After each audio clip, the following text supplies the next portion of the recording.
A father's promise. There are debts that cannot be paid with money. There are promises that cannot be measured in years. And there are soldiers who keep fighting long after the world has forgotten they ever existed. This is the story of one such soldier, the story of a daughter who inherited her father's courage, the story of a woman who lost everything and refused to stop fighting. And it begins in the Syrian desert, on a ridge where a ghost has been waiting for 18 months to settle a debt written in blood.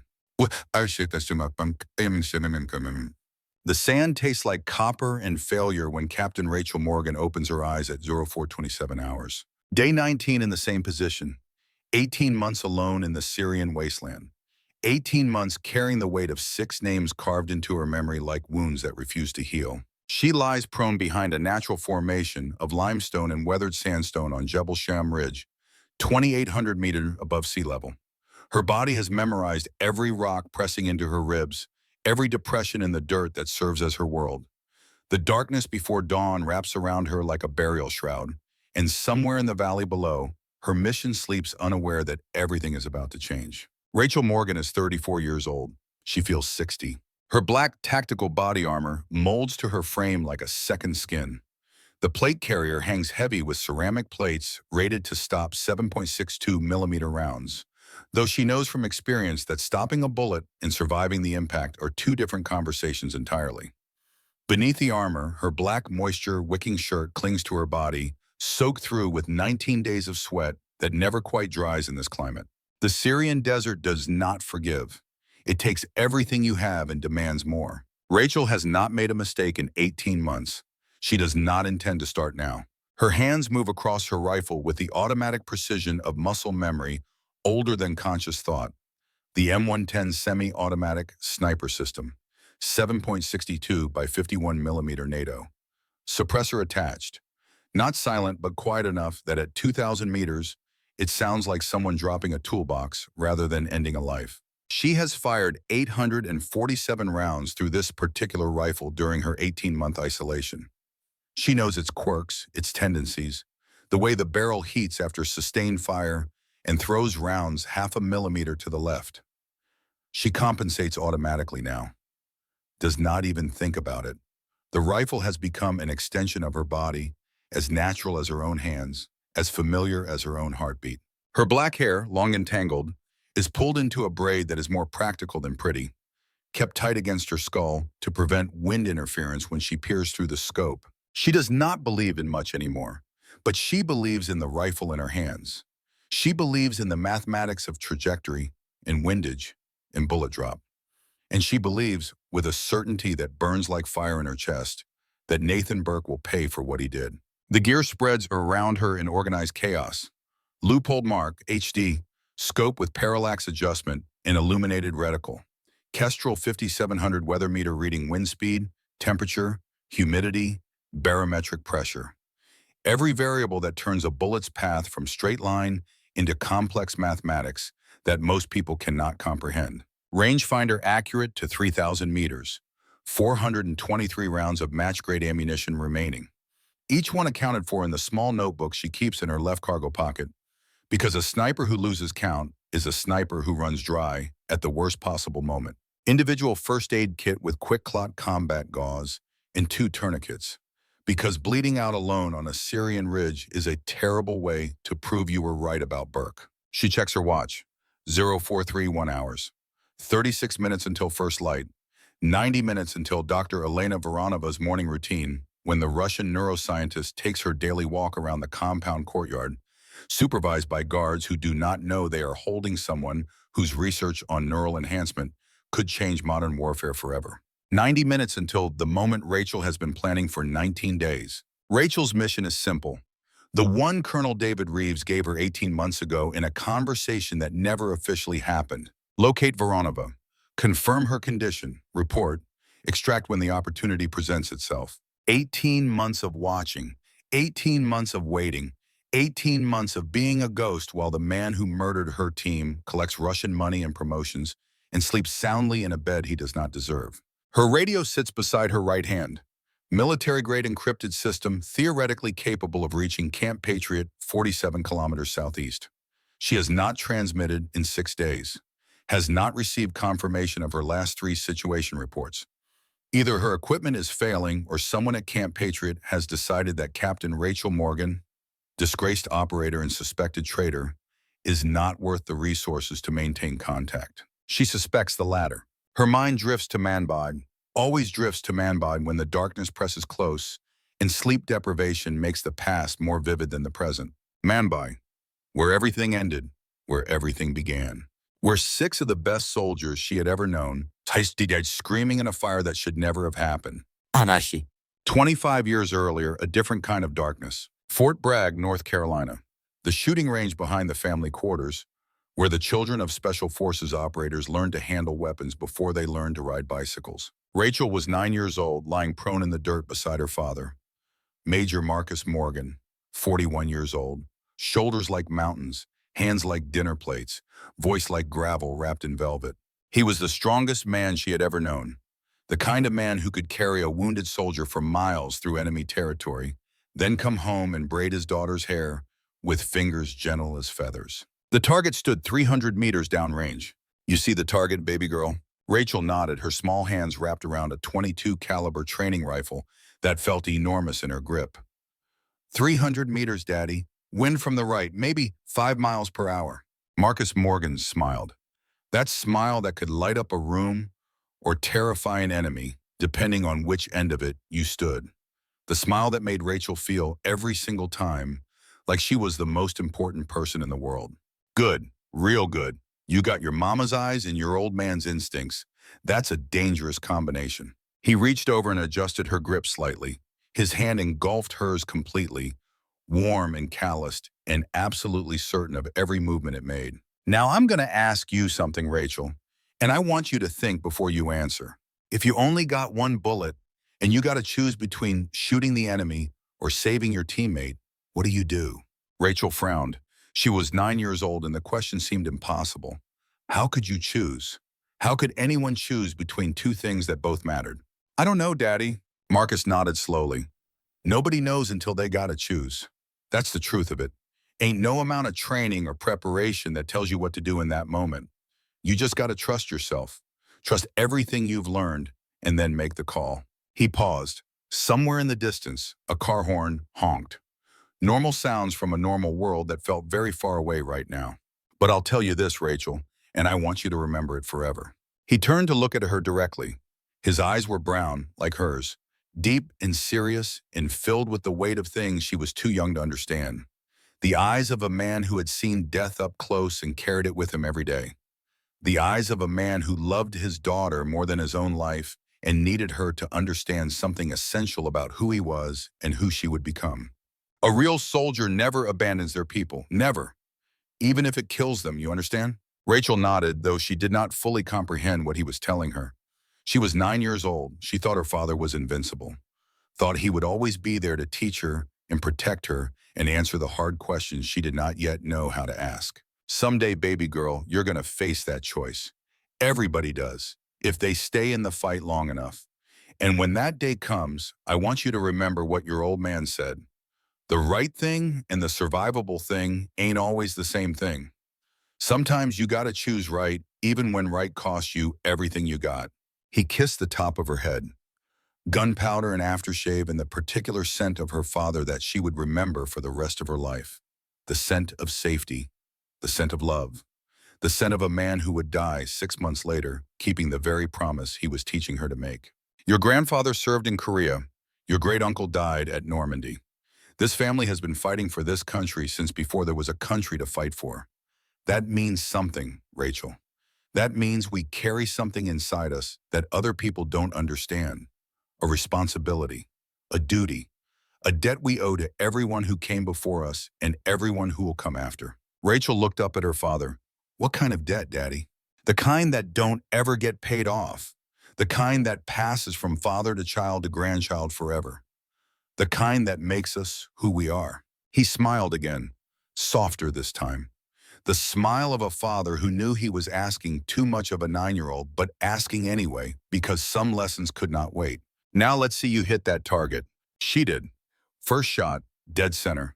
Her father whooped with joy and lifted her in his arms and spun her around while she laughed with pure childhood delight. 6 months later, Major Marcus Morgan deployed to Kuwait for Operation Desert Storm. 6 months after that conversation about sacrifice and choice, he stayed behind to cover a supply convoy when Iraqi tanks came rolling across the desert. 23 vehicles full of support personnel, mechanics and cooks and clerks who had never fired a weapon in anger. Sitting ducks for T-72 tanks with 125mm guns. Marcus Morgan was not supposed to be there. He was supposed to be 3 miles away, coordinating air support from a forward command post. But when the call came in, when he heard the panic in the voices of those soldiers facing death with nothing but small arms against armor, he made a decision. He commandeered a Humvee with a 2-missile launcher. He drove toward the sound of the guns while everyone else ran the other direction.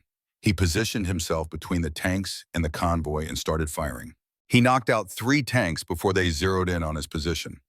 3 T-72 main battle tanks, each one crewed by 4 men, each one a threat to everything he was trying to protect. 3 shots, 3 kills, and then they found him. He had 3 seconds to decide. 3 seconds when he saw the 4th tank turning toward him, saw the turret swiveling, knew exactly what was coming. Run and live, or fight and die so others could escape. He chose to fight. He fired again. Missed. The tank did not miss. The convoy escaped. All 23 vehicles made it to safety. 47 American soldiers survived because Marcus Morgan refused to leave them behind. He was dead before the last vehicle cleared the danger zone. Rachel was 10 years old when she learned what sacrifice meant. She stood at Arlington National Cemetery in a black dress her mother had to buy because they did not own anything appropriate for burying a hero. She watched them fold the flag with crisp, precise movements. She watched them present it to her mother, who accepted it with trembling hands and eyes that would never stop carrying sorrow. She watched grown men cry, Delta operators and Green Berets and Rangers who had served with her father, men who probably had not cried for anything in their lives, men who understood what Marcus Morgan had done and what it had cost. The honor guard fired 3 volleys. The bugler played taps. The notes drifted across the rows of white headstones, each one marking another story of sacrifice, another family changed forever by the price of freedom. Rachel did not cry. She stood straight and still, like her father had taught her. She kept her eyes on the flag until they lowered the casket into the ground. And she understood, for the first time, what her father had been trying to teach her on that shooting range. Some debts cannot be paid with money. Some promises cannot be measured in years. And some soldiers keep fighting long after the world has forgotten they ever existed. Her father was one of those soldiers. 25 years later, lying in the Syrian dirt with 6 dead teammates haunting her dreams, Rachel Morgan had become one too. 19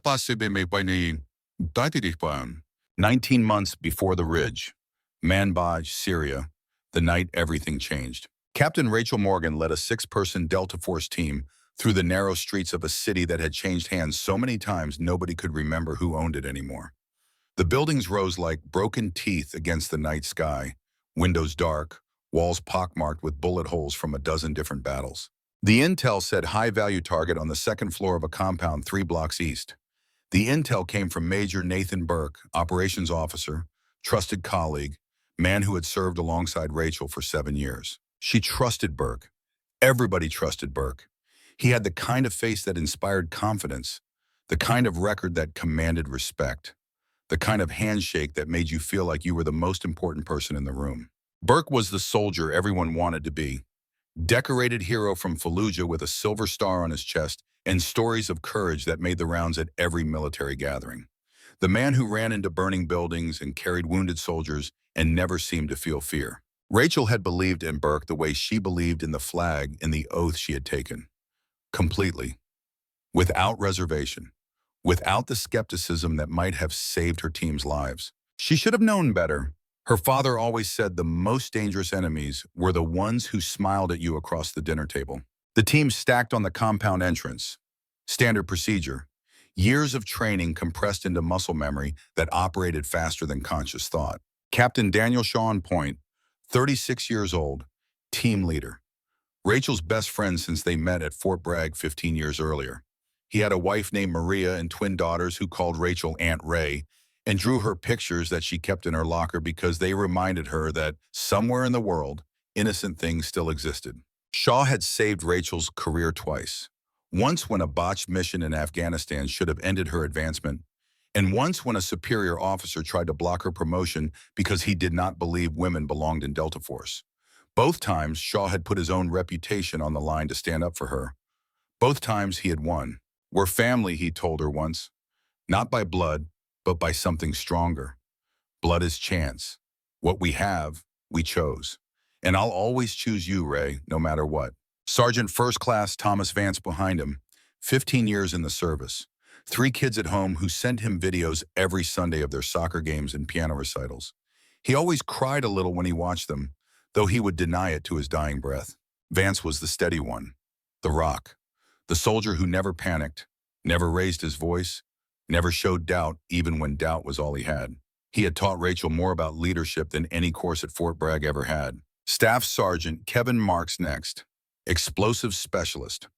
Just got engaged to his high school sweetheart 3 weeks before deployment. He kept the ring in his pocket because he said it was good luck, and he wanted her close even when she was half a world away.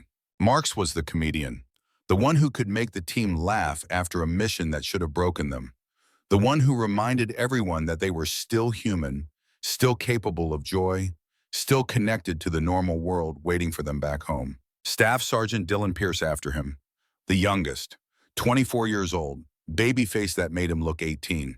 First deployment to Syria, and he was so eager to prove himself that he volunteered for every dangerous assignment that came down the pipe.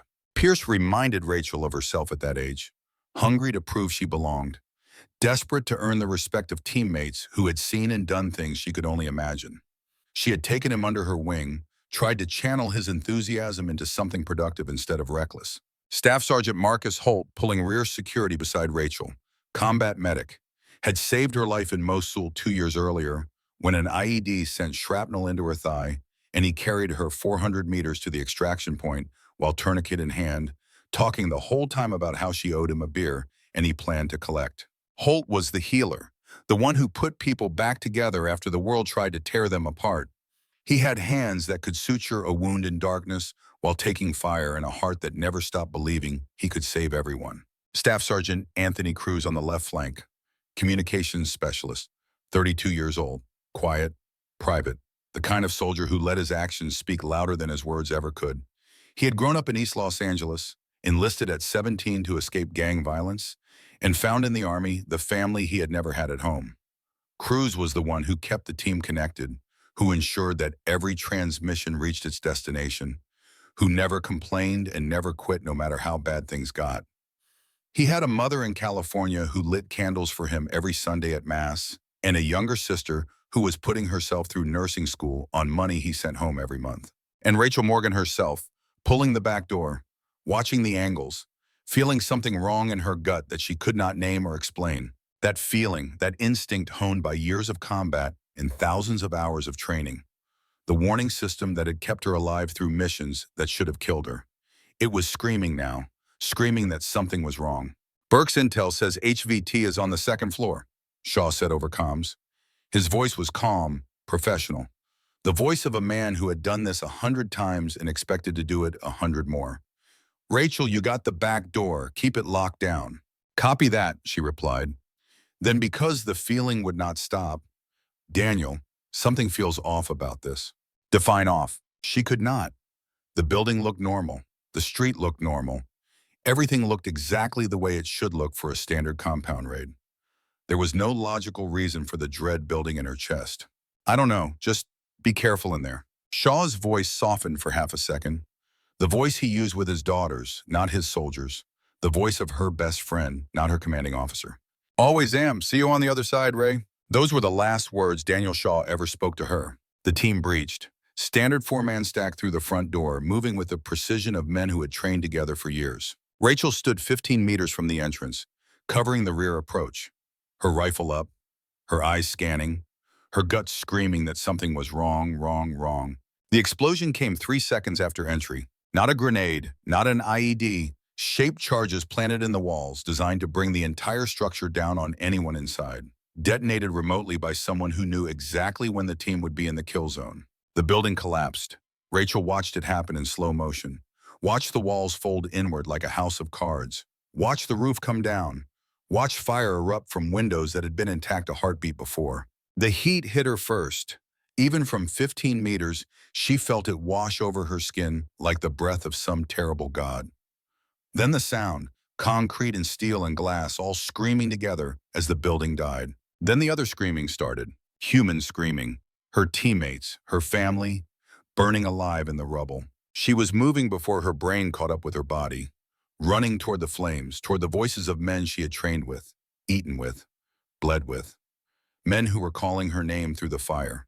Rachel! That was Shaw. She would know his voice anywhere, would know it in heaven or hell or whatever came after. Rachel, help us! The heat drove her back.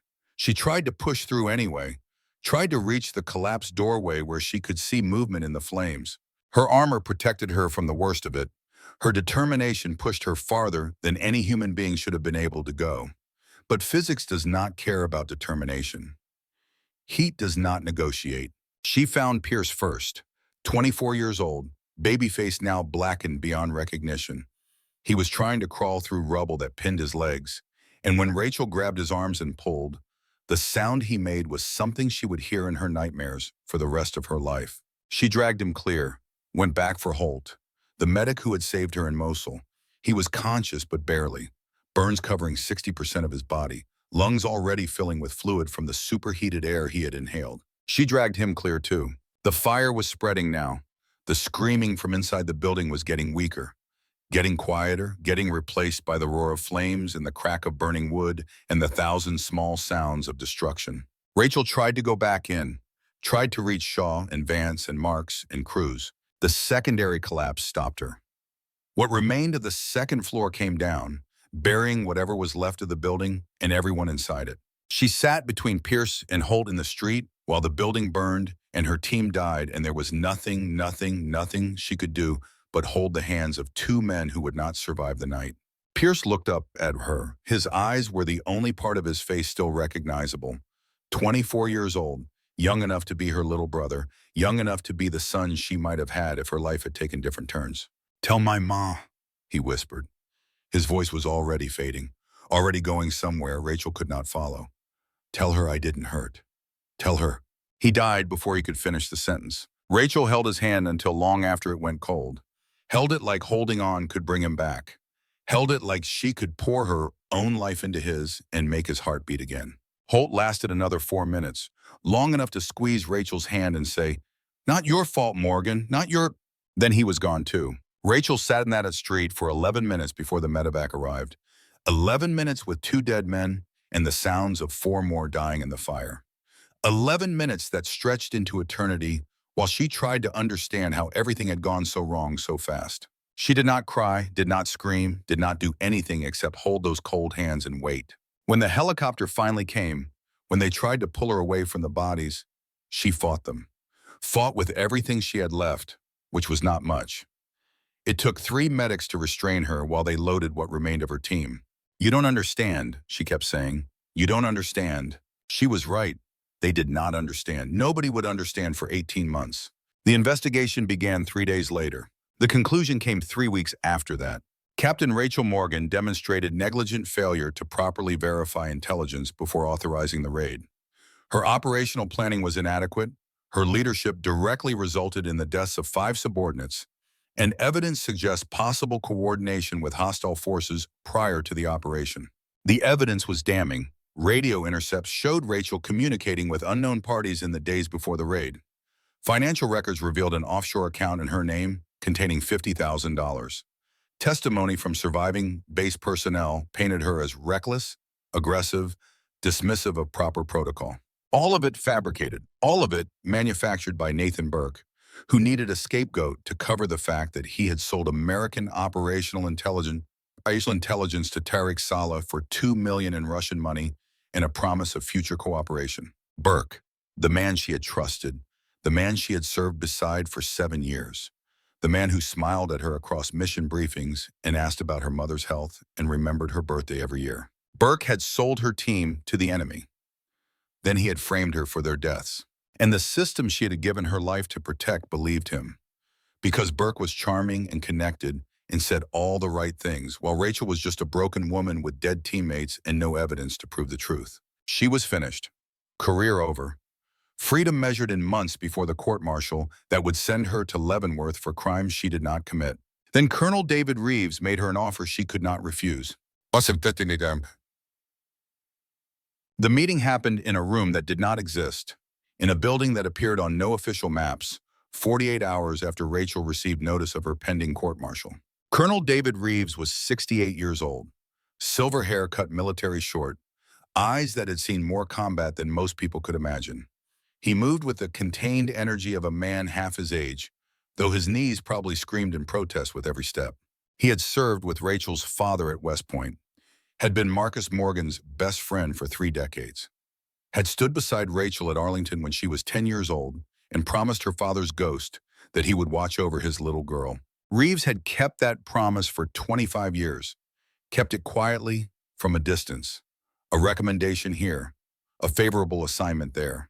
Small interventions that smoothed Rachel's path without her ever knowing he was involved. Now he sat across from her in a windowless room, and his face carried more weight than she had ever seen on it before. "Do you know why I asked you here, Captain?" Rachel shook her head. "To tell me my career is over? I figured that out already." "Your career is over either way.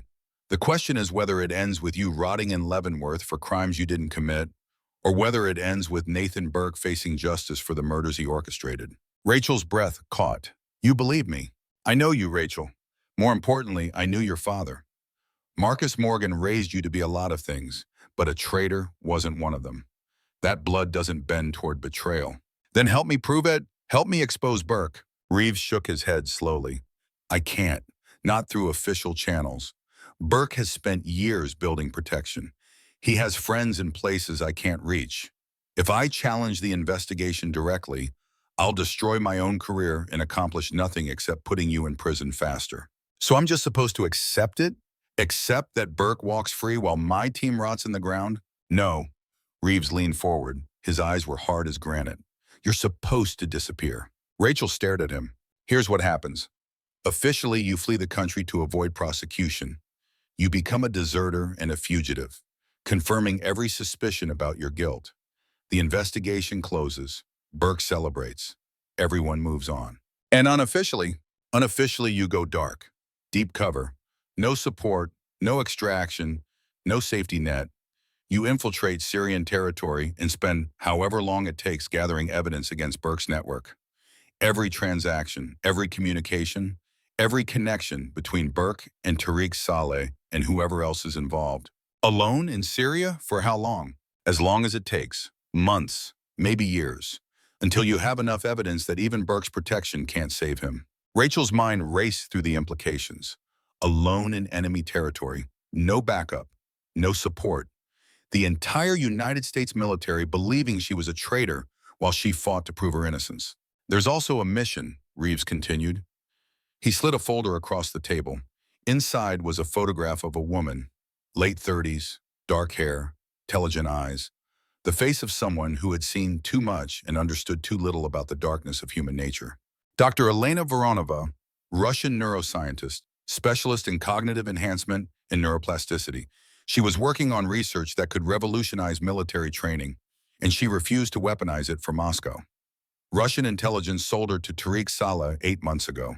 She's being held in a compound in Al-Qaria, Syria, while Saleh auctions her to the highest bidder. And I'm supposed to extract her? You're supposed to locate her, confirm her condition, and report. If and when an extraction opportunity presents itself, you take it, but the primary mission is intelligence gathering. Voronova is valuable, but the evidence against Burke is essential. Without it, you stay a fugitive forever. Rachel looked at the photograph. Elena Voronova stared back at her with eyes that seemed to understand exactly how cruel the world could be. "Your father made me promise something before he deployed to Kuwait," Reeves said quietly. "He said if anything happened to him, I should look after you.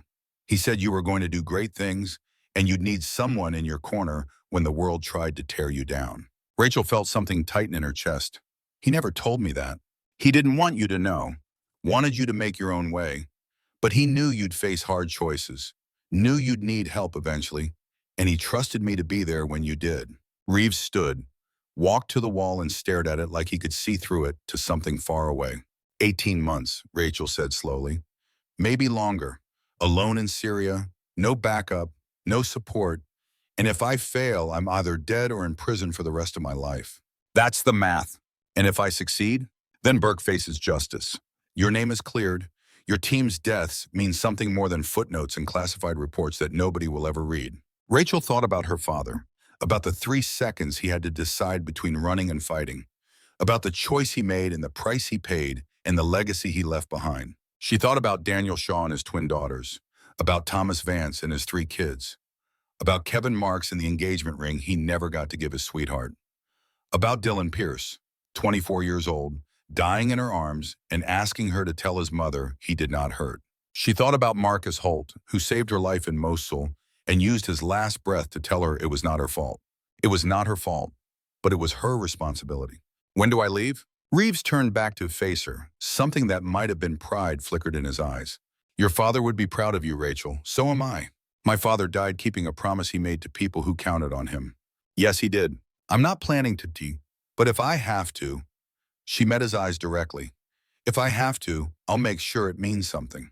18 months later, lying on Jebel Sham Ridge with the weight of her mission pressing down on her shoulders, Rachel Morgan watched the sun begin to lighten the eastern horizon. Her radio had been silent for 6 days. Her supplies were running low. Her body ached from 19 days in the same position, eating the same tasteless rations, drinking the same flat water, waiting for an opportunity that seemed to recede further with every passing hour. But she was still here, still fighting, still gathering intelligence on Burke's network while the world believed she was a traitor hiding from justice. She adjusted her scope and scanned the valley where Tariq Saleh's compound sat like a wound on the landscape. 3 stories of reinforced concrete that used to be a school before the war transformed education facilities into prisons. Now it held Elena Voronova and 40 armed fighters and secrets that could bring down one of the most decorated officers in American special operations. Today was supposed to be the day. Supply convoy arriving at 0800 hours. Guards distracted. 30-minute window for Rachel to infiltrate, locate Voronova, extract through the western perimeter. She had planned it for 19 days, memorized every guard rotation, every camera angle, every blind spot in the surveillance coverage. That plan died at 0447 hours. Movement caught her attention 6 kilometers south. Vehicles, military pattern, American. She counted them through her scope. 8 Humvees in desert tan, spaced at proper tactical intervals. Marine Corps configuration based on the vehicle setup. Moving north on Highway 4, approaching Al-Qaria from the direction of Camp Patriot. Her stomach tightened. Marines had no business being here. This sector was officially off limits, designated as contested territory where American forces maintained observation but did not conduct operations without specific authorization from Central Command. She keyed her radio, kept her voice low. Overwatch 7 to Camp Patriot. Unidentified Marine element approaching Al-Qaria from south. Advise if this is authorized movement. Static, just the hiss of empty frequencies. Overwatch 7 to any station. Marine convoy entering hostile area of operations. Request immediate confirmation. Nothing. The convoy continued north. 18 vehicles, maybe 20 Marines. Full platoon strength moving directly toward Al-Qaria, directly toward Saleh's compound, directly toward whatever hell was waiting for them. Rachel's mind raced through possibilities. Maybe the Marines had intelligence she did not possess. Maybe there was a coordinated operation she had not been briefed on because officially she did not exist. Maybe this was legitimate and she was about to interfere with authorized military action. Or maybe Nathan Burke had sent them here to die. The thought hit her like ice water. Burke had done it before, had sent her team into a kill zone designed specifically to eliminate them, had sacrificed American lives for Russian money without losing a single night of sleep. If he could do it once, he could do it again. Her radio crackled suddenly, not a response to her calls, but an intercepted transmission. Enemy frequency. Probably Saleh's forces using commercial radios with basic encryption that American signals intelligence could crack with minimal effort. The voice spoke Arabic, accented, Syrian. American convoy approaching from Highway 4. 18 vehicles, approximately 40 soldiers. Let them enter the town, wait for my signal, then initiate with RPG teams. Standard ambush protocol. A second voice responded, rougher, older. The Russian wants confirmation. He asks if the Americans know about the scientist. The Russian can ask his American friend. This is the diversion he promised. Let them die properly. The transmission cut. Rachel's blood ran cold. The Russian was Viktor Kozlov, former Spetsnaz operator turned mercenary, currently employed by Saleh as tactical advisor and counter-sniper specialist. The man who had killed 4 coalition snipers in the last 8 months. The man who operated with the kind of professional brutality that came from a lifetime learning how to end lives efficiently. And Kozlov's American friend could only be one person, Nathan Burke. Burke had sent those Marines to die, had fed them into an ambush just like he had fed Rachel's team into the kill zone at Manbij, had traded American lives for whatever advantage the chaos would provide. The Marines were bait, sent to die so Burke and Saleh could maintain their arrangement, so witnesses would be eliminated, so the chaos of combat would cover whatever transaction was happening in that compound. Rachel had seconds to decide. Let the Marines proceed. Hope they were competent enough to survive an ambush designed by Russian special operations expertise. Complete her mission. Gather evidence. Trust the system to eventually deliver justice. Or intervene. Break her cover. Compromise 18 months of work. Risk the Voronova rescue and her own vindication and possibly her life to save 18 men she had never met. The math did not work. Any rational assessment said she should maintain position, observe, report after the fact. Let the Marines be Marines and trust their training to see them through. 40 enemy fighters, prepared positions, heavy weapons, professional command from a Russian Special Forces veteran. 18 Marines with no idea what was waiting for them, no air support, no artillery, no backup. The mathematics said they would die. Most of them anyway, maybe all of them. But Rachel's father had taught her something before he died in Desert Storm 33 years ago. Had taught her that sometimes the numbers lie. Sometimes the right thing and the survivable thing are not the same thing. And sometimes you choose right even when right costs you everything. She chambered around. The bolt slid forward with mechanical precision that sounded loud in the pre-dawn silence. Her breathing steadied, heart rate dropping from 72 beats per minute to 58. Sniper technique, old as the profession. Slow heart means still, body means stare. Crosshairs means the difference between saving lives and watching good people die. Through her scope, she watched the Marine convoy enter the southern edge of Al-Qaria. Lead vehicle crossed an ancient stone marker that once designated town limits before the war made such boundaries meaningless. She saw the young face in the vehicle turrets. Boys, really. Most of them not much older than Dylan Pierce had been. Boys with mothers who loved them and girlfriends who waited for them and futures that would end in the next few minutes if nobody did anything to stop it. Boys who trusted their command structure. Boys who believed the intelligence they had been given. Boys who had no idea that someone wearing the same flag on his shoulder had sold them to the enemy. Rachel thought about Pierce, 24 years old, dying in her arms, asking her to tell his mother he did not hurt. She thought about her father, 3 seconds to decide, run and live or fight and die. She thought about the 6 names carved into her memory. Shaw, Vance, Marks, Pierce, Holt, Cruz. She could not save them, could not go back and change what happened in Manbij, could not bring them home to their families or give them the futures they deserved. But she could save these 18 Marines, could give them a chance, could do what she failed to do for her own team. The math still did not work. 1 operator against 40 defenders, precision rifle against prepared ambush. Everything rational said walk away, protect the mission, trust the system. Rachel Morgan had stopped trusting the system 18 months ago. She whispered into the darkness, words meant for men who could not hear her anymore. Forgive me, Daniel, I can't let anyone else die.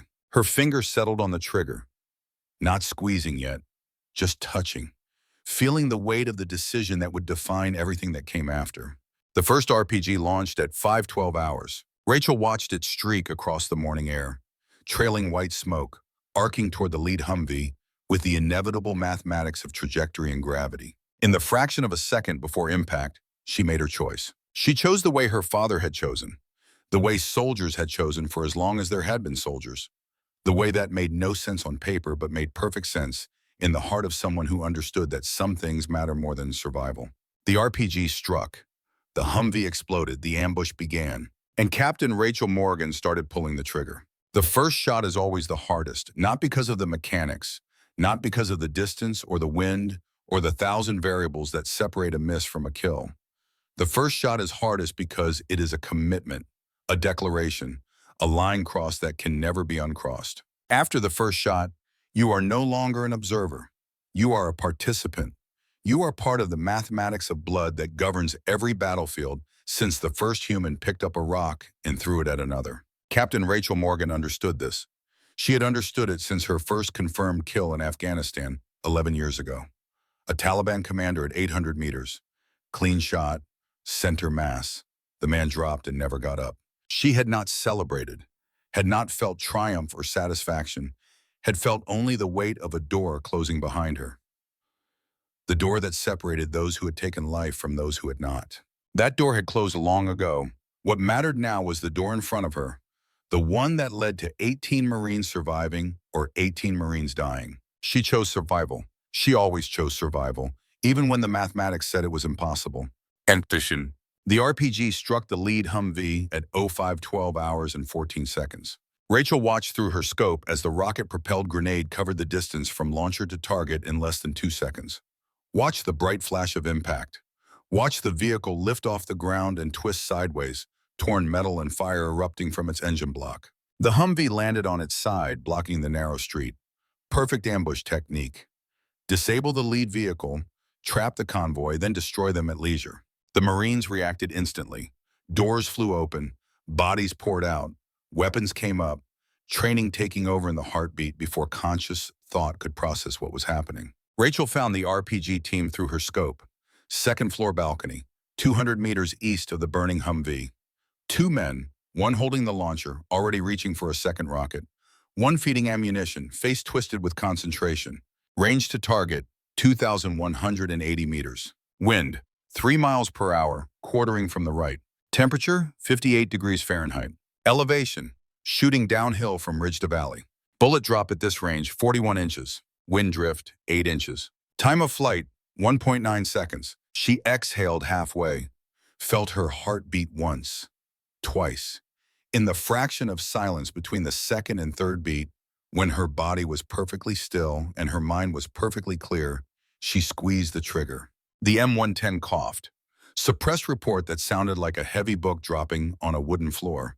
At 2,000 meters, the sound would be inaudible to anyone in Al Korea. 1.9 seconds later, the RPG operator's chest exploded inward.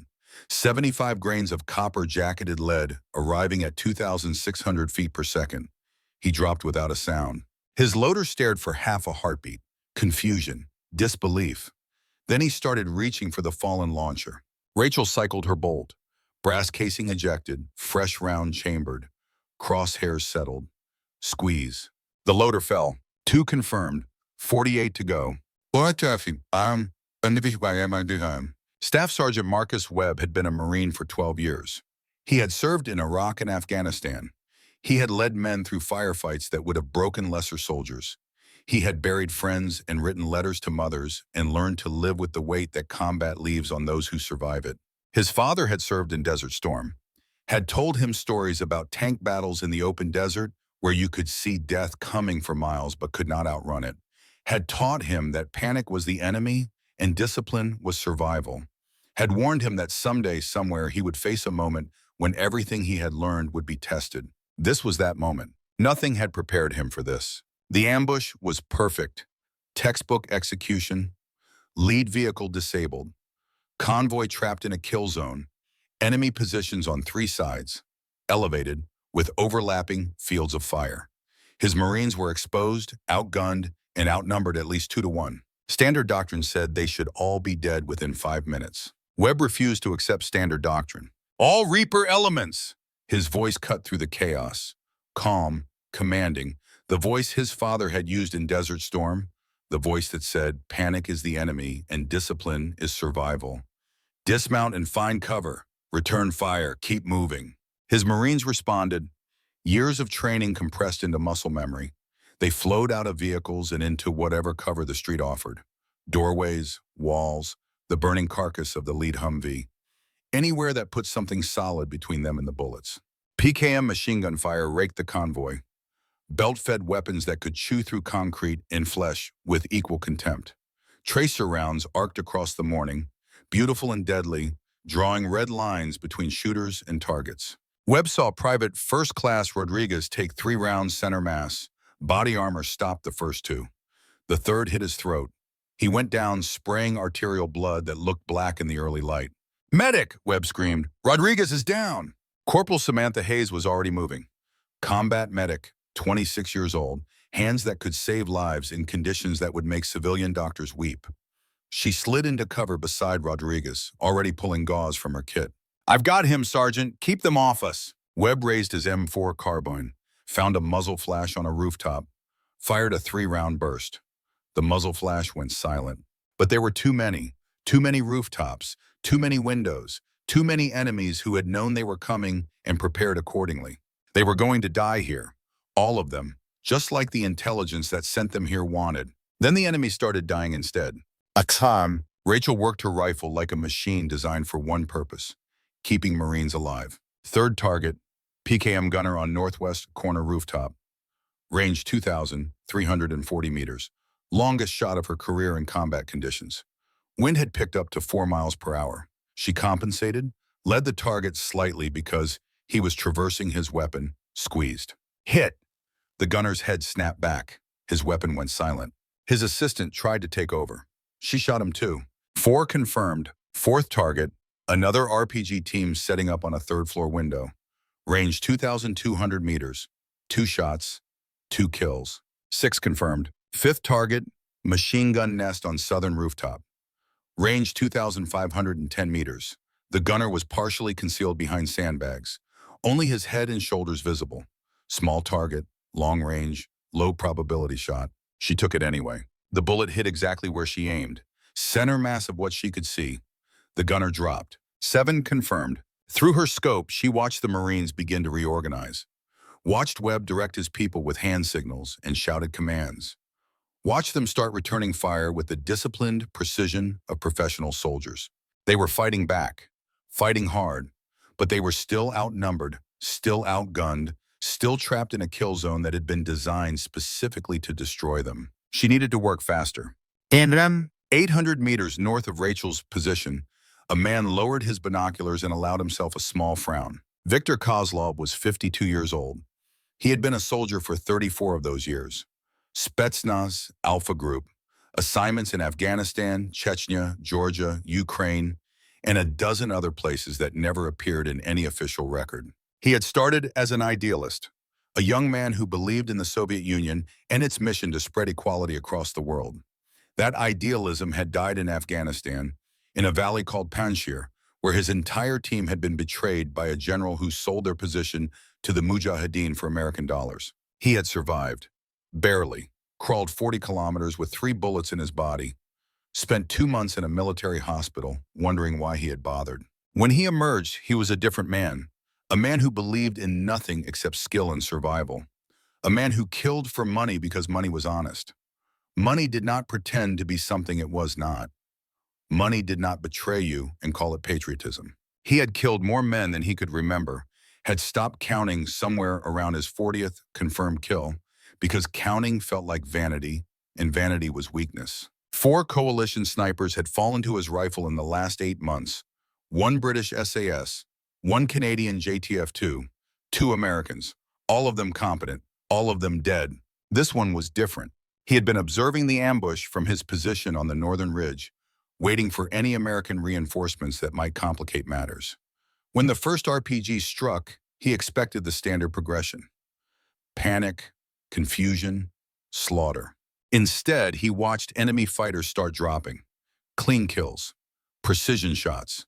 Someone with a suppressed rifle was engaging from extreme range, and whoever it was operated with a level of skill Kozlov had rarely seen. He raised his PSO scope and began scanning the ridgelines, looking for muzzle flash, looking for movement, looking for any sign of the ghost who was killing Tariq Saleh's men with mechanical efficiency. There, Jebel Sham Ridge, 2,000 meters south of his position, a slight disturbance in the rocks, a shape that did not quite match the natural formations around it. American sniper, Delta Force training based on the shot patterns, possibly the best he had encountered since leaving Spetsnaz. Kozlov felt something he had not felt in years: interest. He keyed his radio, spoke Russian accented English because Sala insisted on the language during operations. There is an American sniper on the southern ridge. I am engaging. He did not wait for acknowledgement. He was already adjusting his position, calculating range and windage, preparing to hunt. Rachel had just dropped her ninth target when the first round cracked past her head. The sound was distinctive, supersonic bullet passing close enough to feel the pressure wave, close enough that if she had been 2 inches to the left, her skull would have exploded. She rolled right without thinking, combat instinct older than conscious thought, found cover behind a larger rock formation, pressed herself flat against the limestone. The second round hit where she had been. Sparks flew from stone, fragments sprayed across the position she had just vacated. Someone was shooting at her. Someone good enough to find her position from 2,000 meters away. Someone who understood counter-sniper tactics well enough to bracket her location with ranging shots. Viktor Kozlov had to be. The third round hit 5 meters to her left. He was narrowing the bracket, working toward her actual position with patient, professional precision. She could not stay here, could not engage him and support the Marines simultaneously, but moving meant abandoning the men below, meant letting them face the ambush alone. The fourth round hit directly above her position. Rock chips rained down, slicing her cheek, drawing blood. He had her range now. The next shot would be center mass. She moved, scrambled right, keeping low, dragging her rifle. Found new cover behind a boulder that offered protection from Kozlov's angle. His fifth shot hit where her head had been 2 seconds earlier. Professional, patient, deadly. She had faced snipers before, had won those encounters through skill and training and the kind of luck that soldiers pray for. But Kozlov was different. Kozlov was a specialist who had been killing snipers for decades. The mathematics said she was going to lose this fight. The mathematics could go to hell. Manbij. Webb watched his Marines dying and felt the familiar rage that combat commanders learned to harness rather than suppress. 3 wounded now. Rodriguez critical.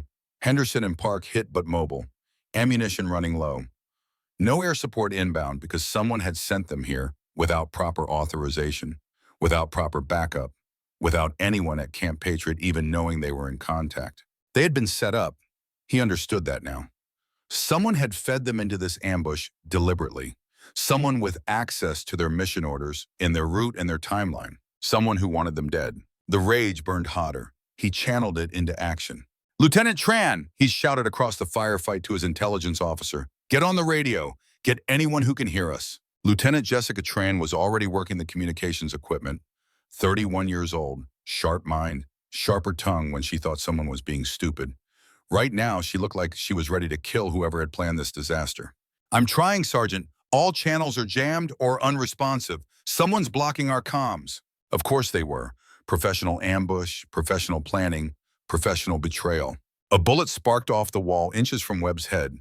He ducked, returned fire, dropped back into cover. Through the chaos, he noticed something strange. Enemy fighters were falling faster than his Marines could account for.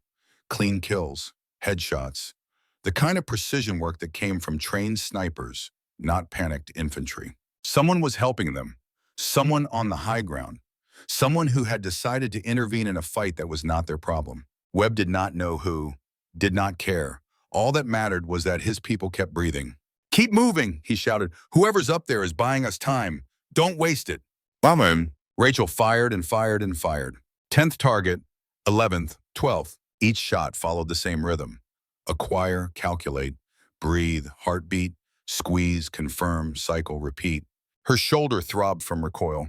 The rifle barrel was hot enough that mirage ripples distorted her scope picture. Sweat stung her eyes, blood dripped from the cuts on her face. She ignored all of it, ignored the pain and the exhaustion and the knowledge that Kozlov was still out there, still hunting, still waiting for her to make a mistake. The Marines were falling back now, fighting retreat, textbook execution that would have earned praise at any training facility. Webb had his people moving toward their vehicles, maintaining fire discipline, doing everything right. They were going to make it. She could see it happening, could see the mathematics shifting from certain death to possible survival. Then Kozlov's voice came over the radio. She had been monitoring enemy frequencies since the ambush began. Standard procedure for any solo operator. Know what the enemy knows. Anticipate their movements. Stay one step ahead. But this transmission was on an open frequency, unencrypted, broadcast specifically so she would hear it. American sniper. The voice was deep, accented, calm, Russian. I know you can hear me. Rachel did not respond, did not key her mic. Responding would help him triangulate her position. You shoot well, better than the British I killed in March, better than the Canadians in January, better than the 2 Americans before them. His tone was conversational, almost friendly, the tone of a man discussing a hobby rather than murder. I have killed 4 coalition snipers in the last 8 months. You would have been 5, but you moved when you should have stayed still. You adapted when you should have panicked. That tells me something about you. Rachel shifted her scope, scanning for his position. If she could find him before he found her again, she might be able to end this. You are not fighting for money, not fighting for orders. You are fighting because you believe in something. I can see it in your shot selection. You are protecting those Marines like they are family. There, Northern Ridge, 800 meters. A shape that moved against the static background of rock and scrub. She adjusted her aim, compensated for the shorter range, found what might have been Kozlov's head in her crosshairs. Do not bother, his voice continued. I have moved since you started looking, and I am better at this than you are. Not because I am more skilled, we are perhaps equal in that regard, but because I have nothing left to lose, and you clearly do. Rachel's finger tightened on the trigger, but she did not fire, could not be certain of the target, and wasting ammunition on a probable miss would tell Kozlov exactly where she was. The Marines will escape. I have decided to allow it. They are not my contract. My contract is the scientist. And now, perhaps, you. His voice dropped lower, more intense. I know you are Delta Force. I know you are operating alone. I know you have been watching Tariq Salah's compound for weeks. What I do not know is why, but I intend to find out. The transmission ended. Rachel did not move, did not breathe. Her mind raced through the implications. Kozlov knew she was Delta, knew she was observing the compound, knew more than he should have known from just watching her shoot. Someone had told him, someone with access to American intelligence, someone who knew about her mission. Nathan Burke, it had to be. Burke knew she was alive, knew she was operating in Syria, was feeding information to Kozlov to help eliminate her. The betrayal cut deeper than any bullet could. The Marines reached their vehicles at 05:34 hours, 22 minutes of hell that felt like 22 years. Webb did a quick count as his people loaded the wounded. 18 souls had entered Al-Qaria. 18 souls were leaving. Rodriguez was critical but alive. Corporal Hayes pressing gauze to his throat wound while she coordinated his transfer to the medevac vehicle. Henderson and Park were walking wounded, moving under their own power despite injuries that would have hospitalized civilians. Chen had taken shrapnel to his leg, but refused evacuation, insisting he could still fight if needed. No Kia. Somehow, impossibly, no one had died. The miracle was not lost on Webb. In 12 years of combat, he had never seen an ambush this well-planned fail so completely. Someone had intervened. Someone with skills that bordered on supernatural had decided that 18 Marines were worth saving. He intended to find out who, intended to shake their hand and buy them a drink and tell them that whatever debt they thought they owed the universe, it was paid in full. All Reaper elements, we are moving. Fall back to Camp Patriot. Go! Go, go! Engines roared. Tires screamed. The convoy accelerated out of the kill zone, leaving behind burning vehicles and dead enemies and questions that would haunt Webb for the rest of his career. Through the rear window of his Humvee, he caught a glimpse of the southern ridge, Jebel Sham, where their guardian angel had been perched for the last 22 minutes. He did not know who was up there, did not know if he would ever find out. But he knew one thing with absolute certainty. Someone had saved his Marines today. Someone who had risked everything to protect people they had never met. That was a debt that could never be repaid, only honored. Rachel watched the convoy escape through her scope, watched them reach the southern edge of Al-Qaria and accelerate towards safety, watched until the dust plume was nothing but a smudge on the horizon. 18 Marines, 0 KIA, 4 wounded. The mathematics had worked out. She allowed herself 3 seconds of relief, 3 seconds to feel something other than combat focus, 3 seconds to remember that saving lives meant something, even when those lives belonged to strangers. Then Viktor Kozlov shot her rifle. Not her, the rifle. The bullet struck the Leopold scope dead center. The optic exploded in a shower of glass and metal fragments. The impact tore the M110 from her hands, sent it clattering across rocks. Her face was bleeding. Her hands were bleeding. Her primary weapon was destroyed. Kozlov's voice came over the radio one last time. I could have killed you. I chose not to. Remember that when we meet again. And we will meet again, American. I am curious about you. Curiosity is a weakness I have not felt in many years. A pause, then. Run now. My curiosity has limits. And Tariq Saleh is less forgiving than I am. The transmission ended. Rachel gathered herself, assessed the damage. The M110 was destroyed beyond repair. The scope was shattered. Her face had multiple lacerations from the glass fragments. Her hands were cut deep enough that blood dripped steadily onto the limestone beneath her. She was wounded, disarmed, and alone in enemy territory with a Russian counter-sniper who knew her approximate location. The smart move was to run, to fall back to her secondary position, to regroup and reassess and find another way to complete her mission. Rachel Morgan had never been good at smart moves. She pulled her sidearm, Sig Sauer P2 Tuan, 15 rounds in the magazine, 1 in the chamber, effective range maybe 50 meters under ideal conditions. Useless against a sniper at 800 meters. She holstered it anyway, gathered what remained of her gear, began moving north along the ridge, away from Kozlov, away from Al-Qaria, away from the compound where Elena Voronova still waited for rescue. Every step was a retreat. Every meter was a defeat. But every breath was proof that she was still alive, still fighting, still capable of completing what she had started. The Marines were safe. That had to count for something. It had to. At Ederem, Colonel David Reeves received the report at 05:47 hours. He was in the Camp Patriot Operations Center, monitoring communications that officially did not involve him, tracking a mission that officially did not exist. The Marine convoy had reached friendly lines. 18 souls, 4 wounded, 0 KIA, against an ambush that should have killed them all. And in the after-action reports that were already being filed, there were references to an unknown sniper providing fire support from the southern ridge. Unknown friendly, unknown affiliation, unknown origin. Reeves knew. He was perhaps the only person in the entire American military apparatus who knew. Rachel Morgan had abandoned her mission to save those Marines, had thrown away 18 months of work and her best chance at extracting Elena Voronova because she could not watch good soldiers die when she had the power to prevent it. Her father would have done the same thing.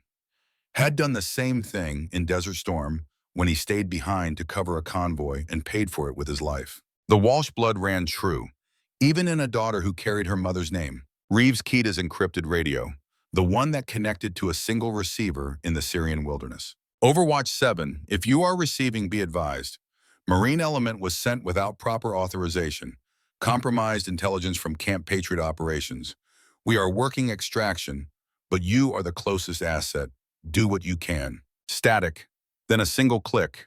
Acknowledgement. She was alive. Wounded, probably. Compromised, certainly, but alive. Reeves continued. Additional intelligence. The Marine tasking was arranged by Major Nathan Burke. Direct coordination with hostile elements. Burke knows someone is operating against him. He does not know it is you yet, but he is searching. Another click. You have 48 hours, Rachel. After that, Burke will have enough resources mobilized to find you. Complete your mission or extract. Those are your only options. Silence this time. No click, no acknowledgement. Reeves understood. She was processing, calculating, deciding what came next. Your father would be proud of what you did today. So am I. Heart out. He released the transmit button and stared at the wall. 48 hours. 2 days for a wounded operator with a destroyed rifle to complete an impossible mission while being hunted by a Russian counter-sniper and tracked by a traitor with access to American intelligence networks. The mathematics did not work. But Reeves had learned long ago that mathematics did not account for everything, did not account for courage, did not account for determination, did not account for the particular stubbornness that ran through certain bloodlines like iron through ore. Rachel Morgan was going to try, was going to push forward when any rational person would retreat, was going to risk everything because retreating meant accepting that Burke had won, that her team had died for nothing, that the system she had sacrificed everything for was too broken to fix. She would not accept that, could not accept that. Neither could Reeves. He began drafting orders, quiet orders, unofficial orders. the kind that moved resources without leaving paper trails and positioned assets without alerting compromised personnel. If Rachel Morgan was going to fight the impossible, she was not going to fight alone. Not entirely. Rachel reached her secondary position at 0623 hours, a small cave formation 2 kilometers northwest of her original hide. Not much, a few meters of overhead cover, a water cache she had established weeks ago, room to rest and regroup and plan her next move. She collapsed against the stone wall and finally allowed herself to feel the damage. Her face was a mess, multiple lacerations from the scope fragments, nothing critical, but bloody enough that she looked like she had lost a fight with a plate glass window.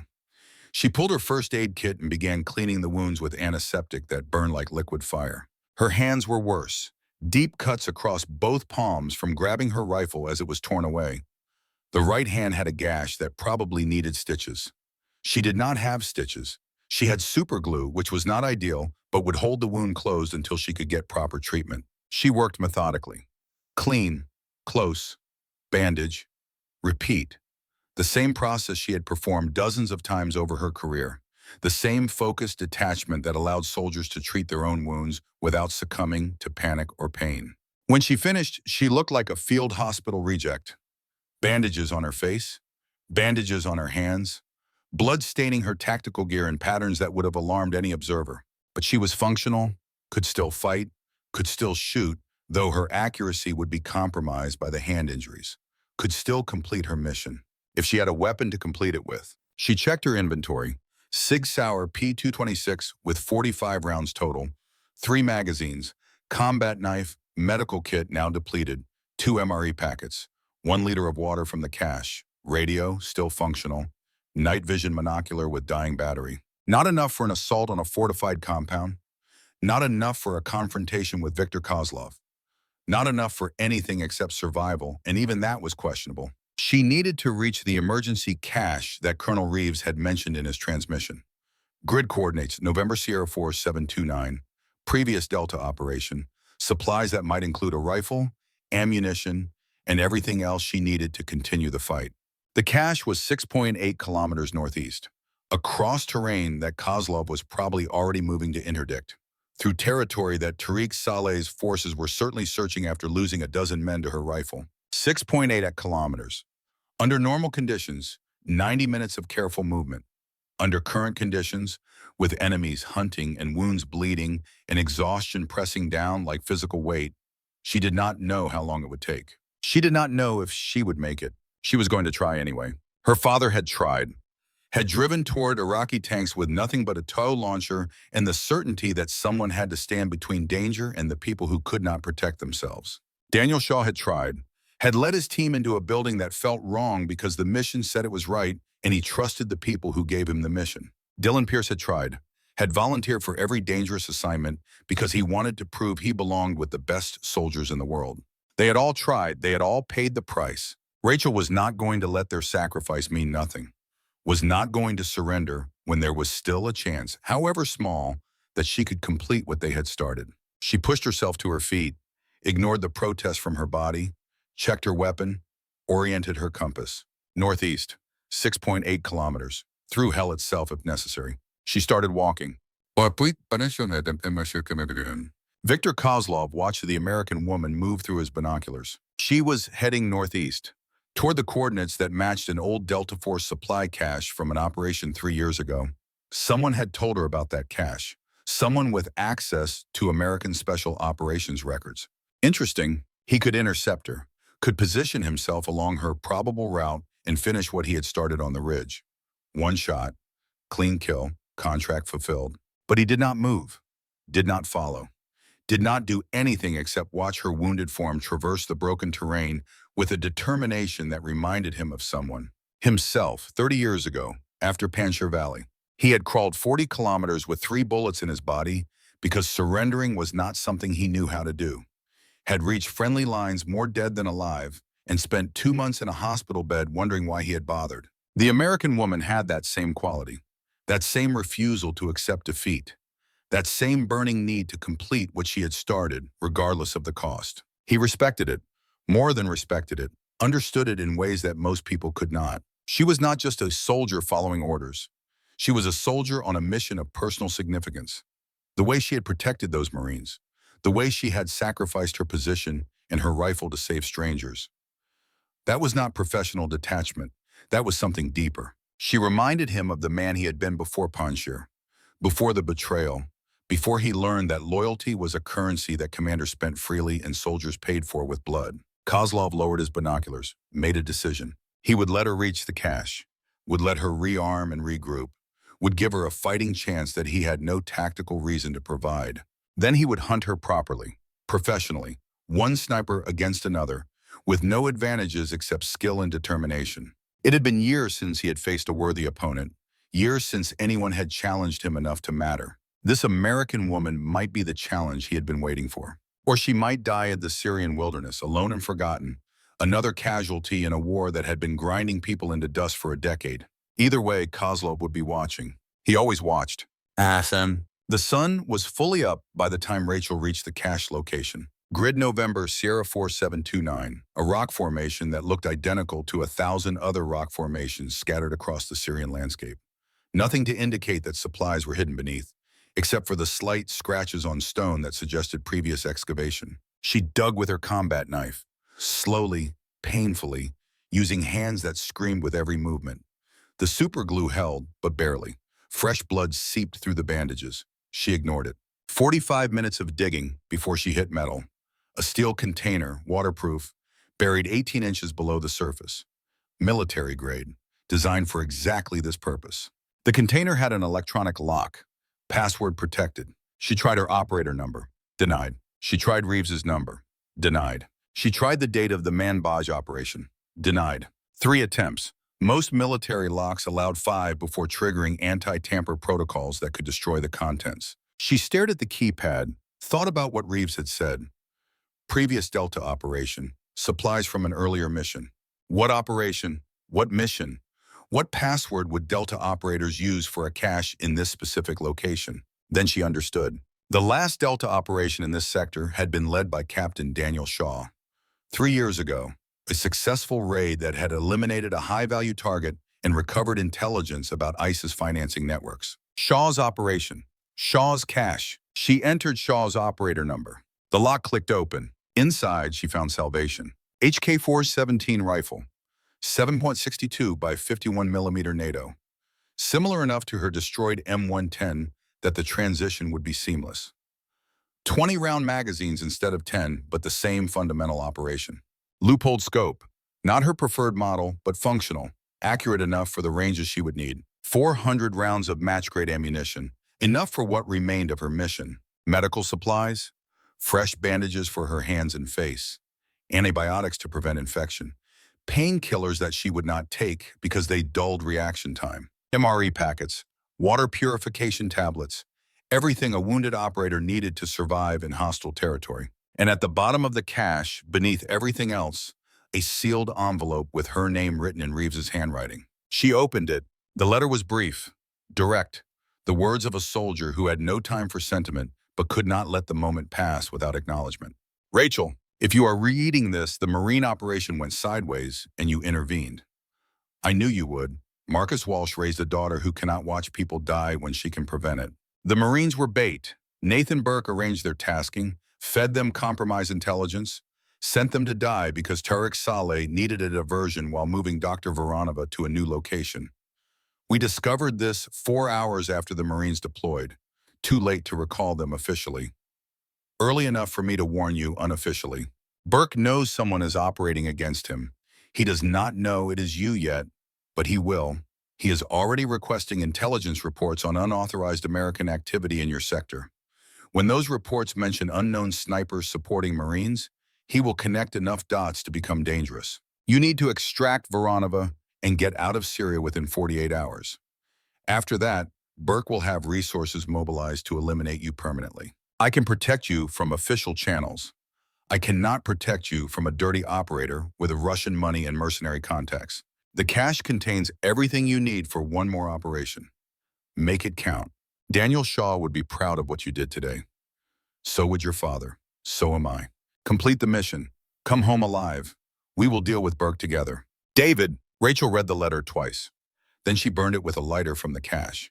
The ash scattered in the wind, carrying Reeves's words into the empty air where sensitive communications belong. 48 hours. 2 days to accomplish what she had failed to accomplish in 18 months. Extract Elena Voronova from a fortified compound. Gather evidence against Nathan Burke. Escape Syria before a traitor and a Russian sniper closed the net around her. The mathematics still did not work. But Rachel Morgan had stopped caring about mathematics. She loaded the HK-417, checked the scope, confirmed zero with 3 carefully placed shots at a rock formation 400 meters away. Then she started moving. Southeast. Back toward Al-Qaria. Back toward Tariq Saleh's compound.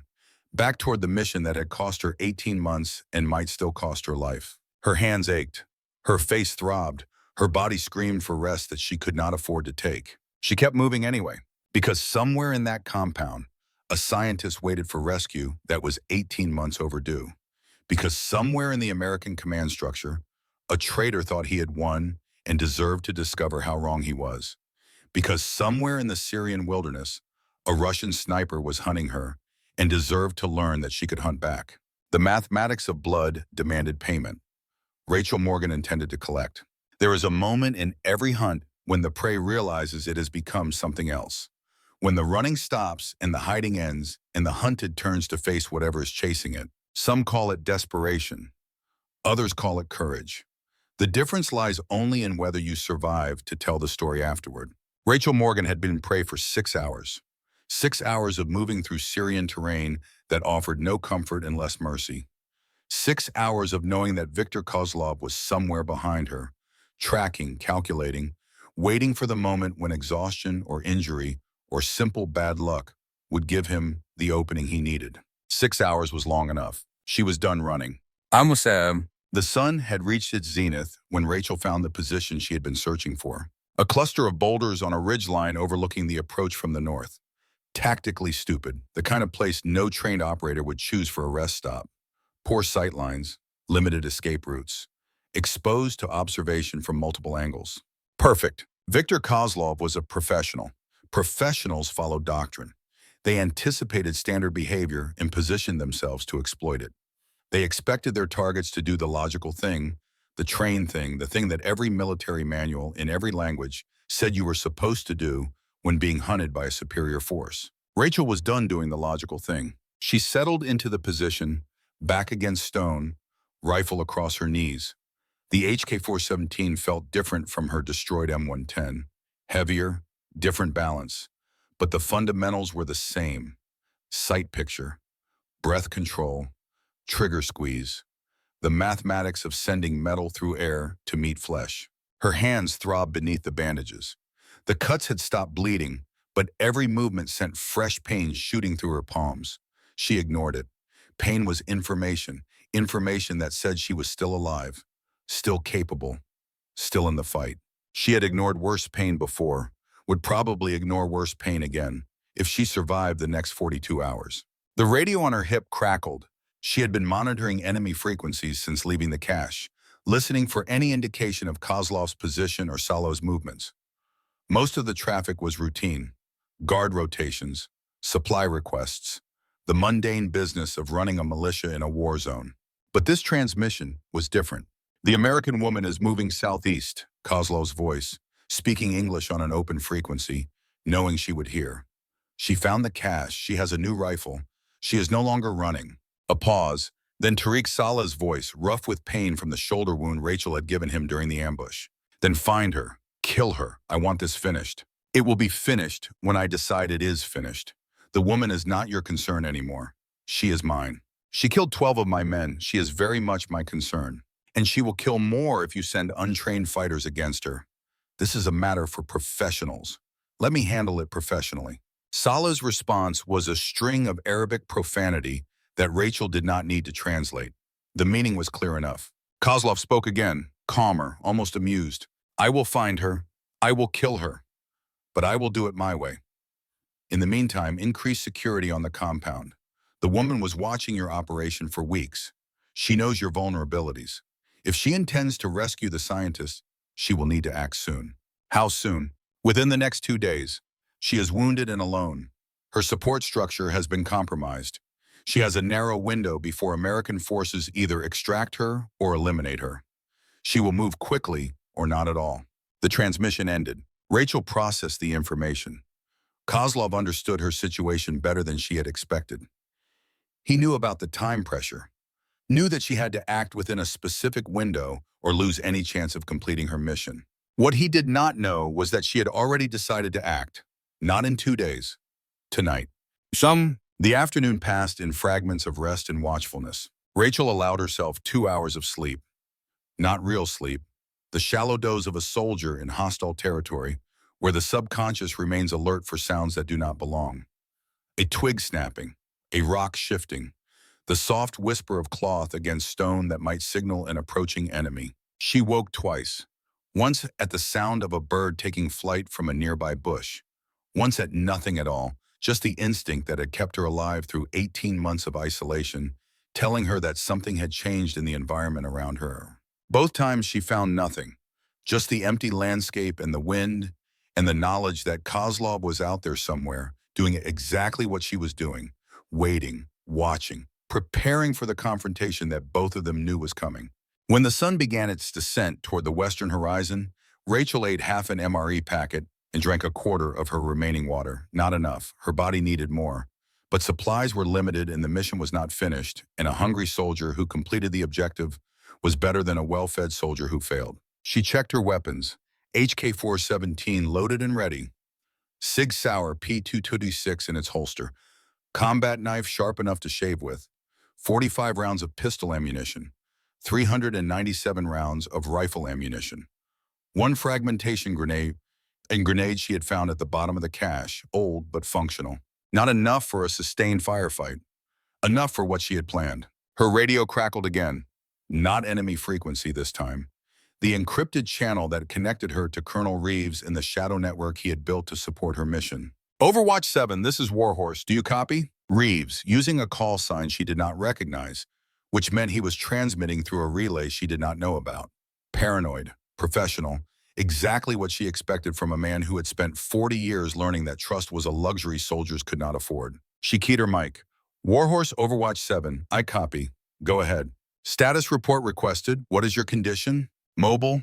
Wounded but functional. Primary weapon replaced. Currently in holding pattern awaiting darkness.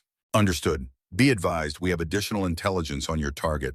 Rachel's attention sharpened. Go ahead. The scientist is being moved tomorrow. Salah has arranged sale to Iranian buyers. Transfer scheduled for 1400 hours. If she leaves that compound, we lose her. Tomorrow. Less than 24 hours. Understood. I am moving tonight. Negative. Recommend you wait for extraction. We are positioning assets for emergency recovery. Grid coordinates will follow. With respect, sir. Negative. If Voronova leaves that compound, everything I have done for 18 months becomes meaningless. The evidence I have gathered connects Salah to Burke's network.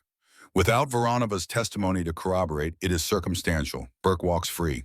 Silence on the radio. Reeves processing, calculating, weighing the risks against the potential rewards. You will be operating alone against fortified position with approximately 20 defenders. Kozlov is actively hunting you. Your probability of success is minimal. I am aware. Your probability of survival is worse. Also aware. Another pause. Then Reeves's voice, softer. The voice of a man who had watched too many good soldiers die and could not bear to watch another. Rachel, your father asked me to protect you. What you are proposing makes that impossible.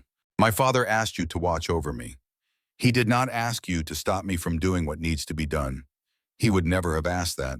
He understood duty better than anyone. He also understood the value of strategic withdrawal, of living to fight another day. He stayed behind to cover a convoy when Iraqi tanks came for his people. He did not withdraw. He did not live to fight another day. He stood his ground and gave everything so others could survive. Rachel's voice hardened, the voice of a woman who had made her decision and would not be moved from it. I am his daughter. I will not run while there is still a chance to complete what I started. Silence stretched across the encrypted channel, seconds that felt like hours. Finally, Reeves spoke. What do you need? Distraction. The Marines I saved this morning, their Sergeant Webb. He offered assistance. I need him to create noise while I infiltrate.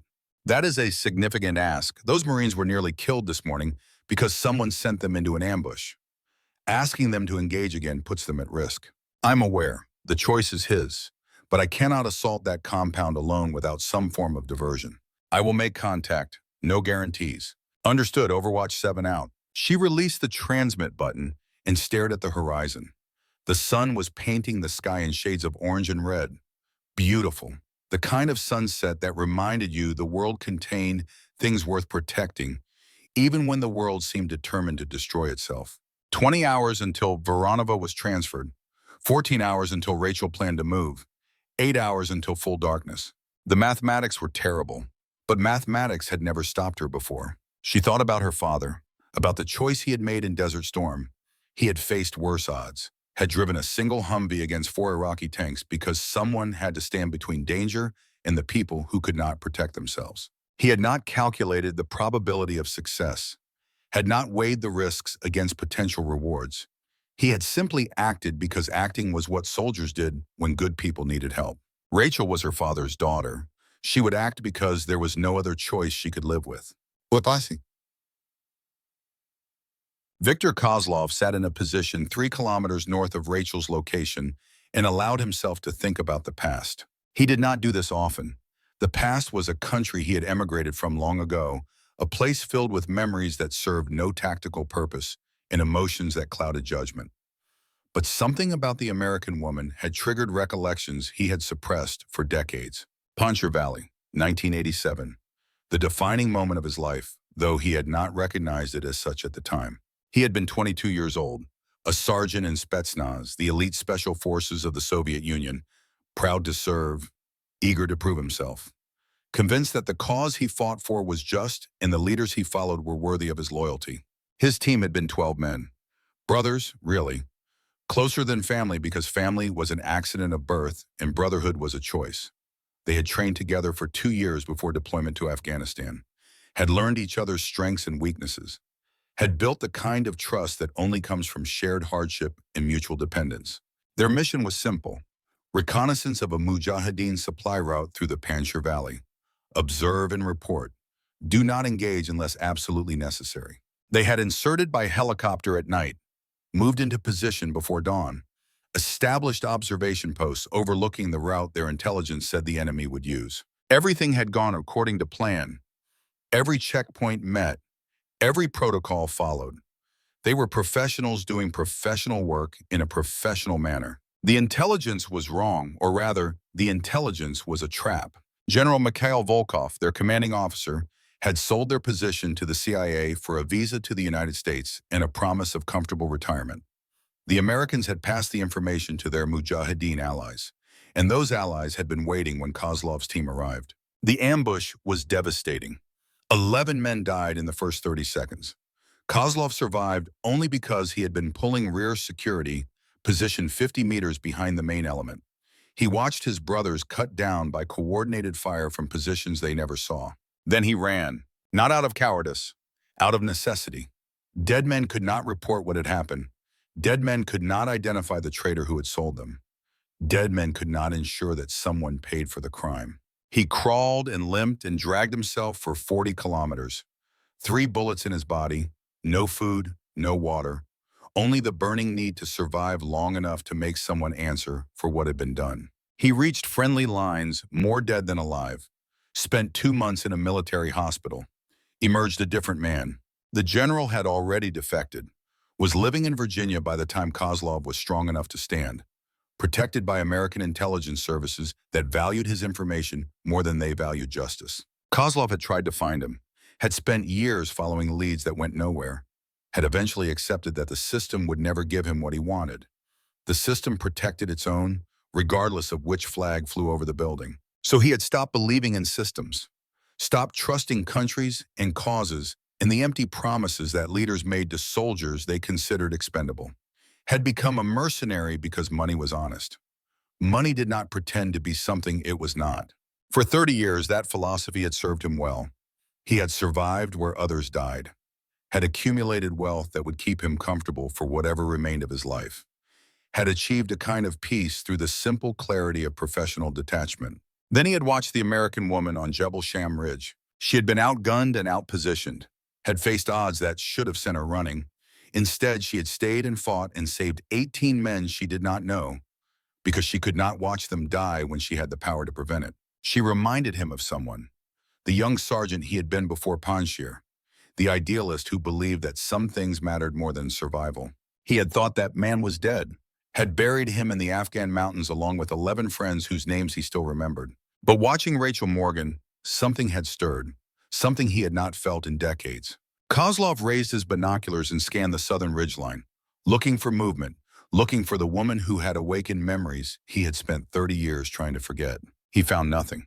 She had gone to ground somewhere, preparing for whatever she planned to do next. He would find her eventually, would fulfill his contract and collect his payment and continue the existence he had built from the ashes of his former life. But part of him hoped she would make it interesting, hoped she would prove worthy of the respect he had begun to feel. It had been a long time since anyone had earned his respect. The sun had fully set when Rachel's radio crackled again.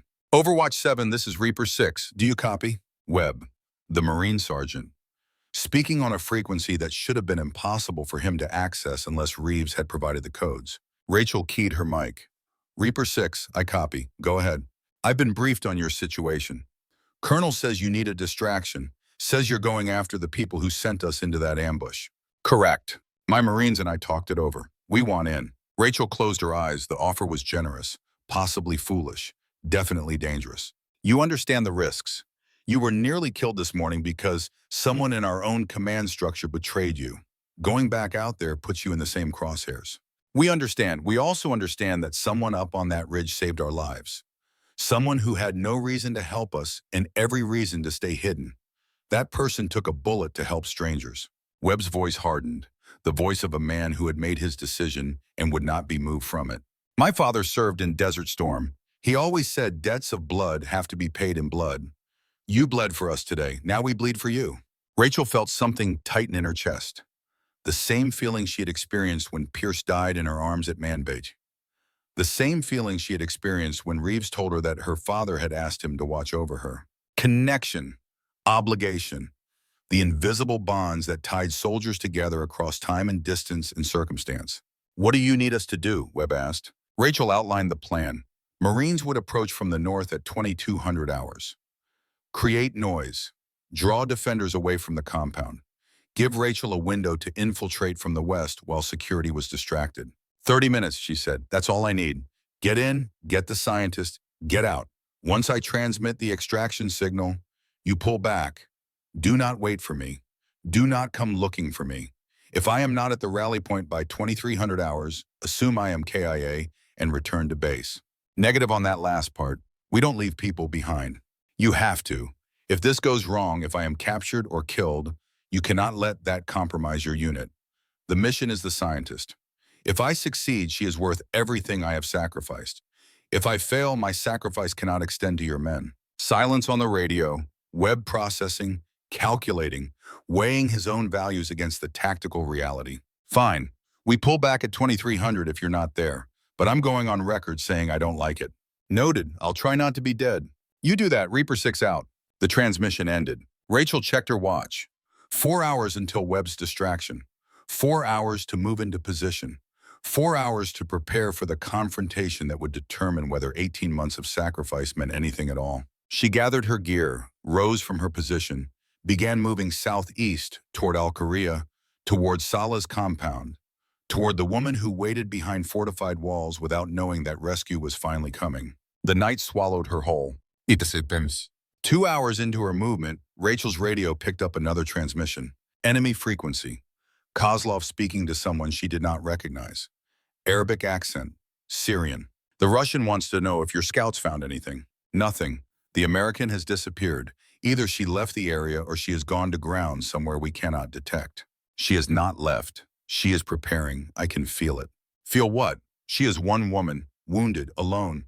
What can she do against your defenses? More than you think. This woman is not ordinary. She is driven by something beyond professional obligation. Personal motivation makes people dangerous, makes them unpredictable. A pause. Then the Syrian voice again, curious. How do you know she is personally motivated? Because I watched her today. She had nothing to gain by helping those Marines. She risked everything for strangers. That is not the behavior of a soldier following orders. That is the behavior of someone paying a debt. What kind of debt? The kind that never gets paid off. The kind that drives people to do impossible things because the alternative is living with the knowledge that they failed. Rachel listened to Kozlov's words and felt them resonate in her chest. He understood her, understood the forces that drove her, understood the debt she carried to the 6 men who had died at Manbij. It should have frightened her. Instead, it clarified something she had been struggling to articulate since the ambush that morning. She was not just fighting for Voronova, not just fighting to expose Burke. She was fighting for Shaw and Vance and Marks and Pierce and Holt and Cruz. Fighting to prove that their deaths meant something. Fighting to ensure that the traitor who sold their lives would face justice. The debt was older than 18 months. The debt stretched back to Manbij, stretched back to Desert Storm, stretched back to every soldier who had ever died because someone in a position of trust decided that money mattered more than honor. She was fighting for all of them. Every soldier who had been betrayed, every family that had been destroyed, every promise that had been broken by people who should have known better. Kozlov understood. He understood because he carried the same debt. The 11 men he had lost in Panjshir Valley, the general who had sold them and escaped justice. They were more alike than either of them wanted to admit. The transmission continued. "What do you intend to do?" the Syrian asked. "Wait, watch. Let her make her move. She will come for the scientist, I am certain of it. When she does, I will be there." "And you will kill her?" A long pause, longer than tactical communication required. "Yes, eventually. But first I want to see what she does. I want to see how far she is willing to go for this debt she carries." "You sound like you admire her." "I respect her." There is a difference. Admiration is emotional. Respect is professional. I can respect an enemy while killing them.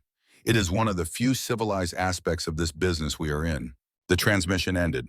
Rachel processed what she had heard. Kozlov was waiting, watching, planning to intercept her at the compound. He would be there when she made her move, would be positioned to cut her down before she ever reached Voronova. The mathematics had just gotten worse. She kept moving anyway.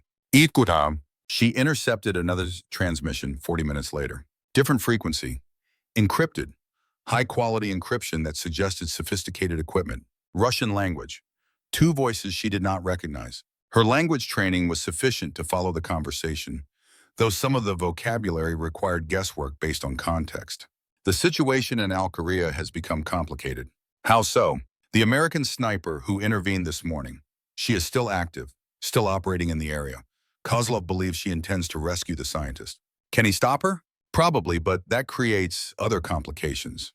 Our American asset has become concerned. He believes someone is coordinating operations against his network.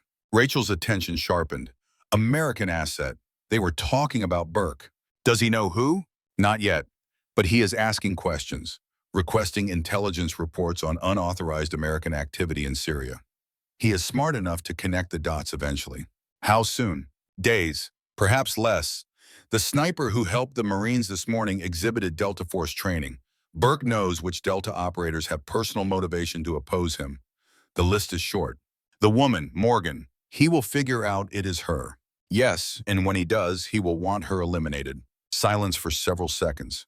Then the first voice again. There is another option.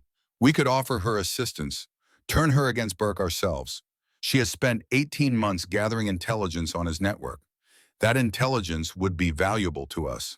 You suggest we recruit her? I suggest we consider it. She is skilled, motivated, clearly capable of operating alone in hostile territory for extended periods. Those qualities are rare. They should not be wasted. The second voice laughed, cold, dismissive.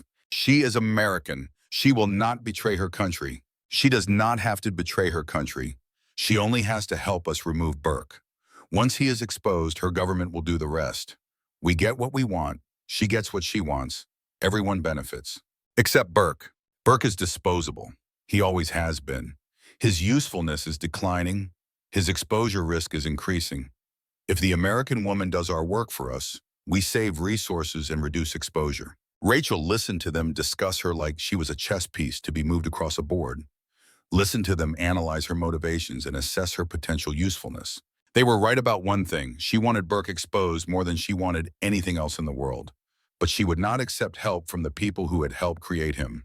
The Russians had funded Burke's betrayal, had paid for the intelligence that got her team killed, had profited from the chaos that their money had created. She would not be their tool, would not let them use her hatred to advance their own agenda. She would expose Burke herself, would bring him down using evidence she had gathered through her own sacrifice, would ensure that justice came from American hands, not Russian manipulation. The transmission continued. There is something else you should know. What? Kozlov has been behaving strangely. He let the woman escape this morning when he had a clear shot. He has been monitoring her movements without engaging. I believe he is developing an attachment. Attachment? Kozlov does not form attachments. He is a machine. He is a man with a history that makes him sympathetic to her situation. He lost his team in Afghanistan the same way she lost hers in Syria, betrayed by someone he trusted, forced to survive while his brothers died. You think he identifies with her? I think he sees something of himself in her, something he thought was dead. That makes him unpredictable. Should we replace him? Not yet. He is still our best shut-out in the region, but monitor him closely. If his effectiveness becomes compromised, we will need to make other arrangements. The transmission ended. Rachel crouched in the darkness, processing everything she had heard. Burke was a Russian asset, not just someone who sold information for money, a cultivated agent who had been working for Moscow for years. The Manbij operation had not been a simple betrayal for profit. It had been a targeted elimination of a Delta team that was getting too close to something Burke needed to protect. Her team had not died because of greed. They had died because they were a threat. Shaw had mentioned it once, a week before Manbij. He had noticed patterns in the intelligence they were receiving, connections that did not make sense, questions that nobody seemed willing to answer. Something's wrong with this operation, he had told her. The intel is too perfect, too clean. It's like someone is feeding us exactly what we want to see. She had dismissed his concerns, had trusted Burke, had led her team into a trap because she believed in a system that had already been corrupted from within. The knowledge burned through her like fire, changed everything she thought she understood about what had happened. Burke had not just sold them. He had murdered them deliberately, systematically, because they were obstacles to his real mission. The debt she carried had just grown heavier. She reached the outskirts of Alcaria at 21:30 hours, 30 minutes before Webb's distraction was scheduled to begin. The town looked different at night, darker, more ominous. The buildings that had seemed merely damaged in daylight now looked like they belonged in a nightmare. Shadows pulled in doorways and alleys. Windows stared like empty eye sockets. The silence felt oppressive, weighted with violence waiting to happen. Sala's compound sat on the eastern edge of town, 3 stories of reinforced concrete, former school, current prison. Rachel could see the glow of generator-powered lights from several windows. Guards patrolled the perimeter in pairs, weapons ready, movements alert. Kozlov was out there somewhere. She could feel his presence like pressure against her skin. Watching, waiting, ready to strike when she committed to her approach. She had to be smarter, had to move in ways he would not anticipate, had to use his professionalism against him. Professionals expected other professionals to behave professionally. They prepared for standard tactics and planned counters to predictable moves. They assumed their opponents would do the logical thing. Rachel was done being logical. She keyed her radio. Reaper 6, Overwatch 7. What is your status? Webb's voice came back immediately. In position, ready to execute on your signal. Execute in 30 minutes. Not before, I need time to get into position. Copy, 30 minutes. Rachel switched frequencies, scanned for Kozlov's transmissions, found nothing. He had gone silent.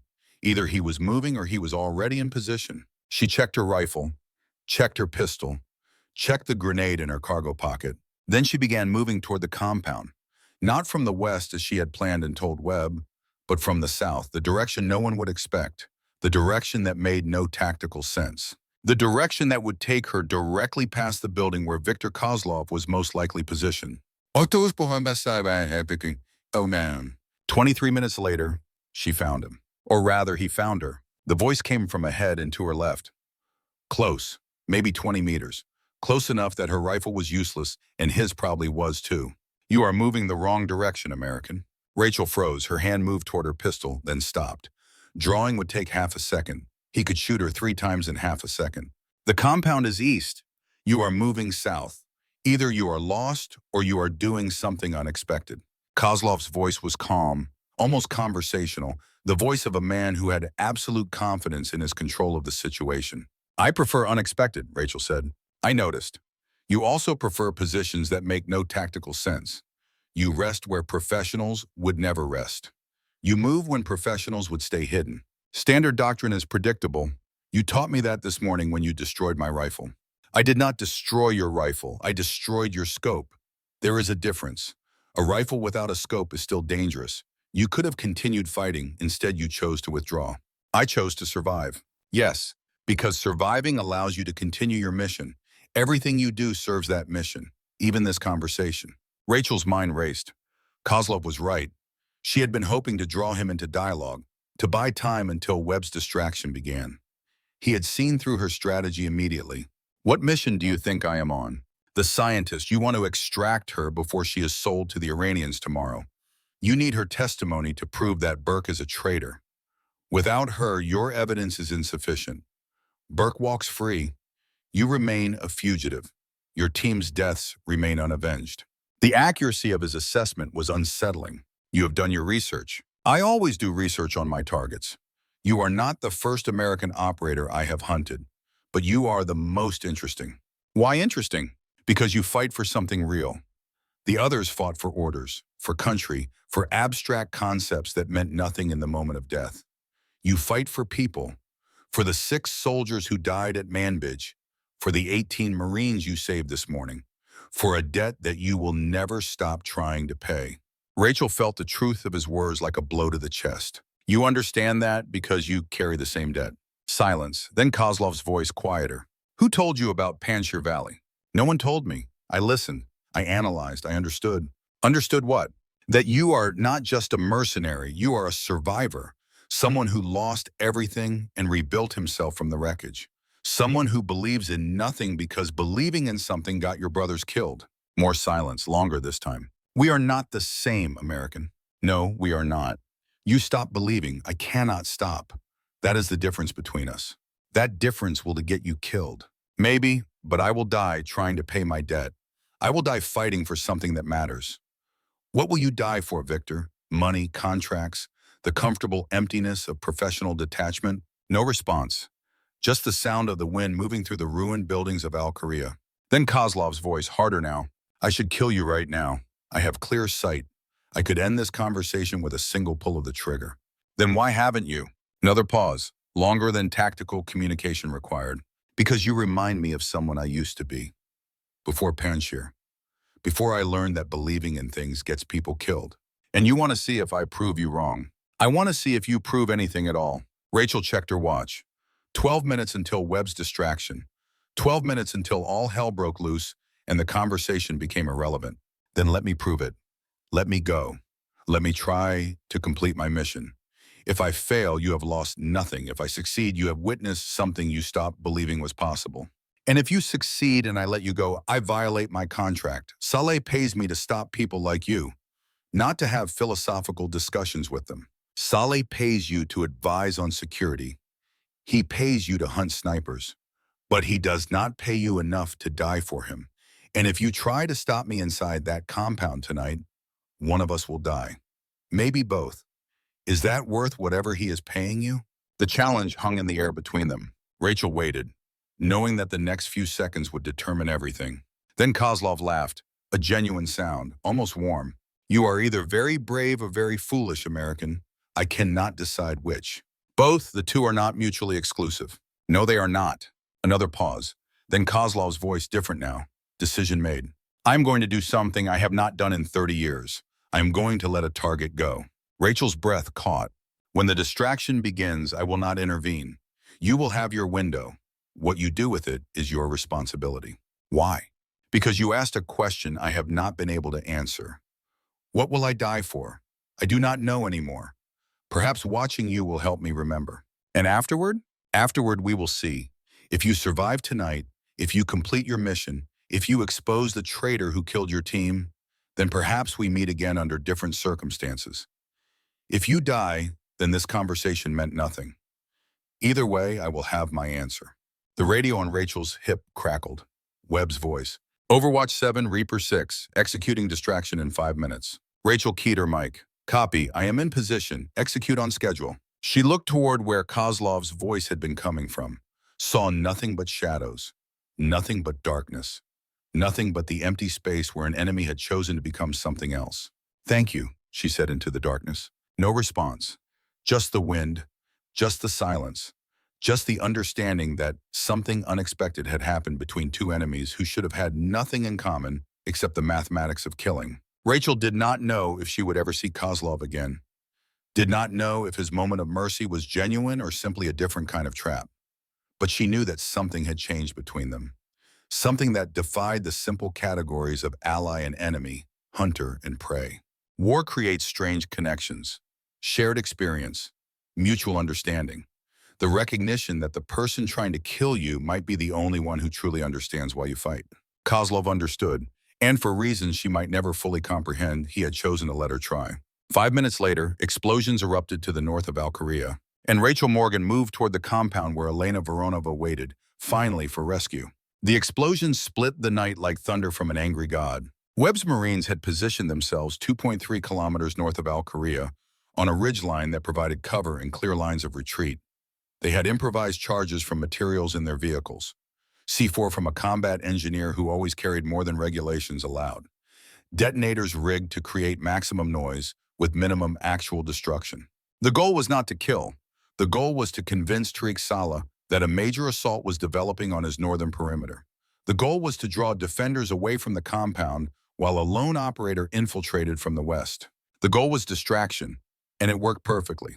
Rachel crouched in the shadows 230 meters from the compound, watching chaos erupt like a virus spreading through Saleh's defenses.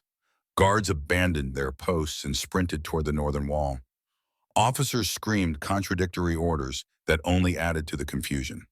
Vehicle engines roared to life as fighters scrambled to respond to what they believed was a major American assault. She counted them as they left.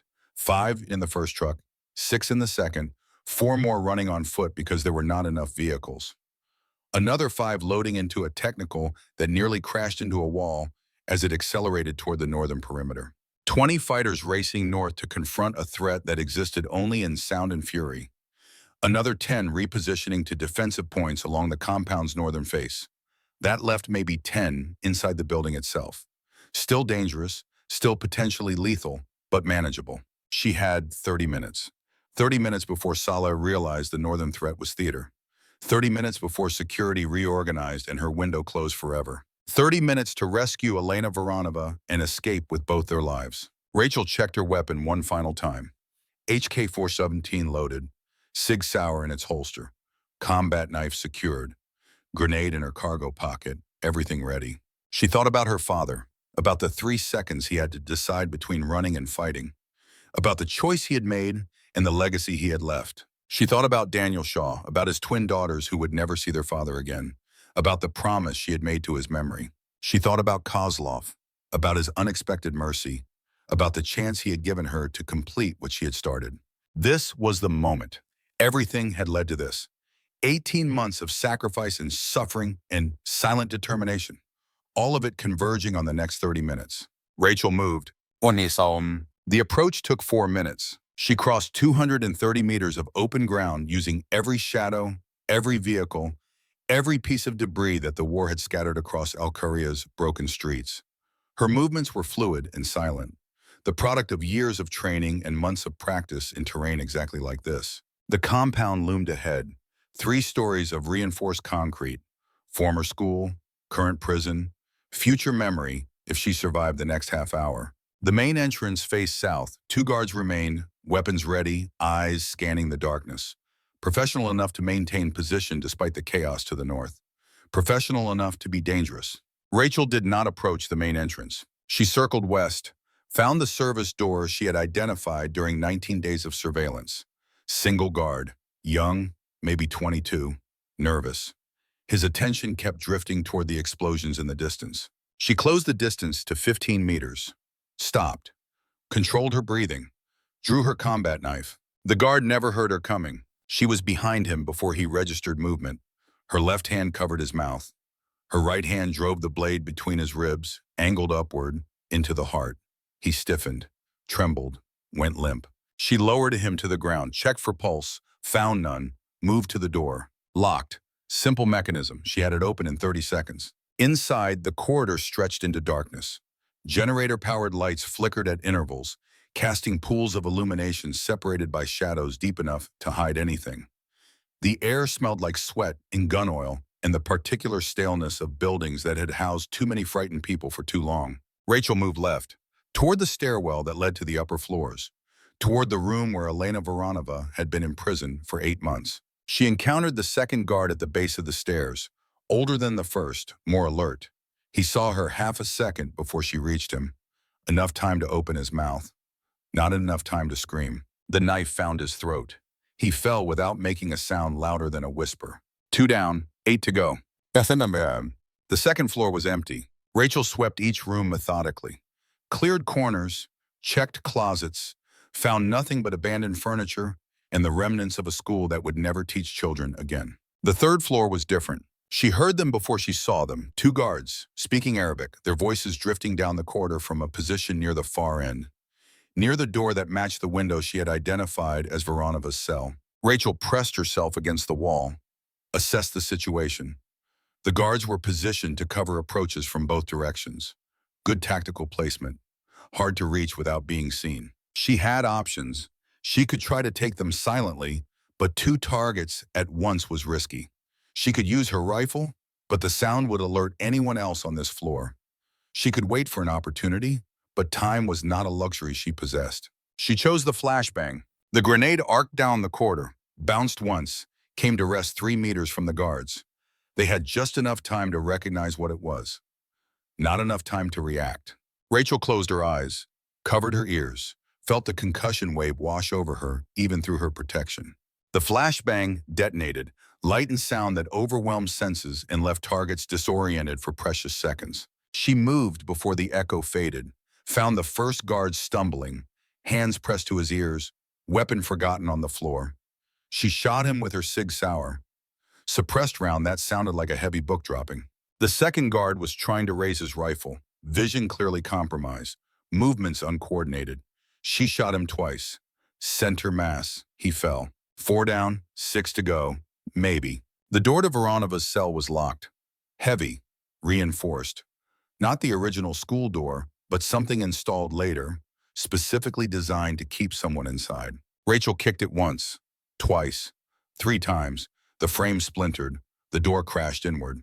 Inside, pressed against the far wall, a woman stared at her with eyes that held equal parts terror and desperate hope. Dr. Elena Voronova was 38 years old. She had been beautiful once. For 8 months of captivity had stripped away everything except the essential. Now she was thin to the point of emaciation. Her dark hair hung in tangled masses. Her clothes, once professional, had become little more than rags that barely preserved her dignity. But her eyes were alive, intelligent, the eyes of a scientist who had spent her career understanding the human mind and now found herself subject to its darkest capabilities.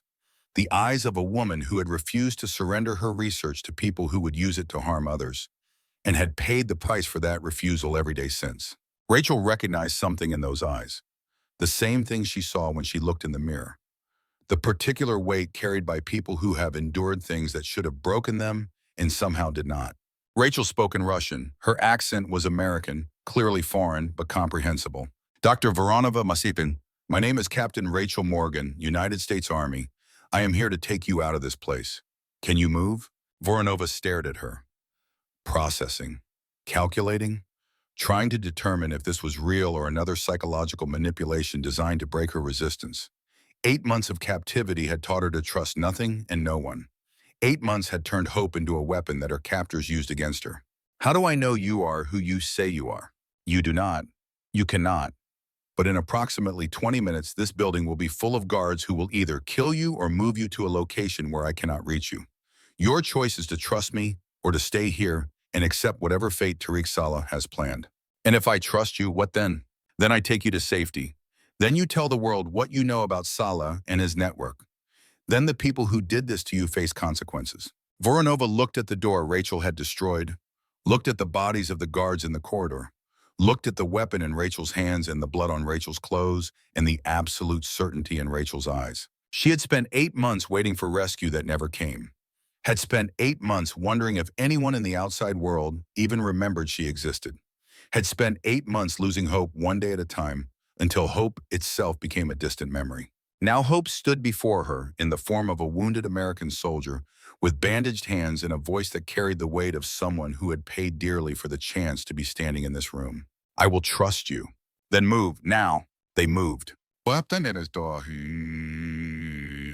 The stairwell was clear. The second floor was still empty. The first floor was not. Rachel heard them before she reached the ground level.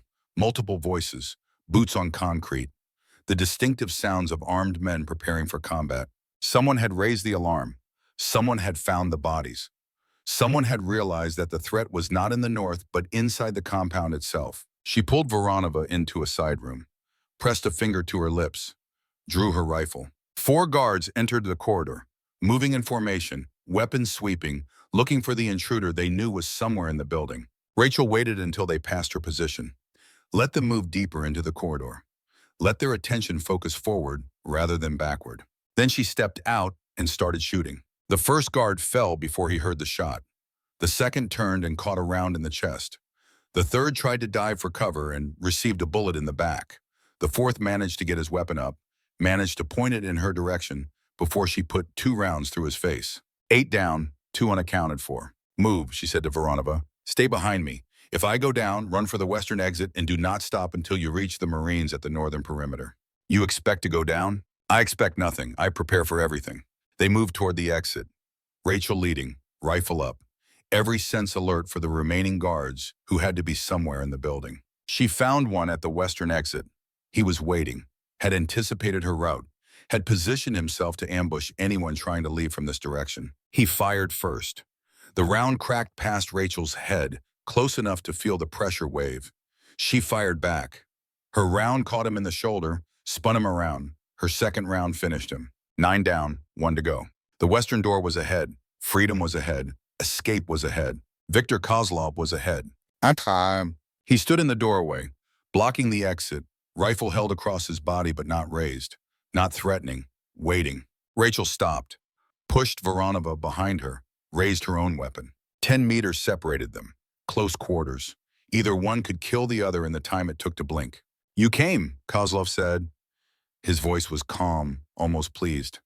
I wondered if you would actually do it. You said you would not intervene. I said I would not intervene during the distraction. The distraction is over. Your Marines are withdrawing, and now we are here, exactly where I knew we would be. Rachel's finger tightened on the trigger. You lied.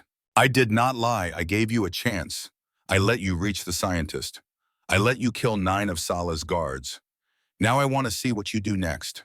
What I do next is walk out of here with Dr. Voronova. You can either step aside or you can die trying to stop me.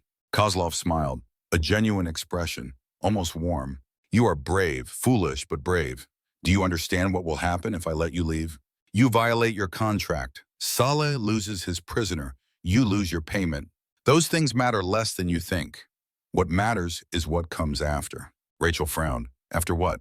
Kozlov lowered his rifle slightly, still ready, still capable of raising it in an instant, but no longer directly threatening. There is something I did not tell you during our conversation earlier. Something I have only recently learned myself. Tell me now. Moscow does not intend for me to survive this operation. Rachel's grip on her rifle tightened. What? The same people who employ your Major Burke also employ me. They have been watching this situation develop, watching you gather intelligence on their network, watching Saleh negotiate the sale of the scientist, watching everything. And they have decided that everyone who knows too much about the Burke operation needs to be eliminated. Saleh, his guards, the scientist, you and me. The revelation hung in the air between them. Rachel processing, calculating, understanding. They are cleaning up. Yes, Burke has become a liability. His exposure risk is too high. When this operation concludes, Moscow will ensure that no witnesses remain. I received confirmation 3 hours ago. After I kill you and the scientist, a team will arrive to kill me. So you are dead either way. Yes, but I have a choice about how I die.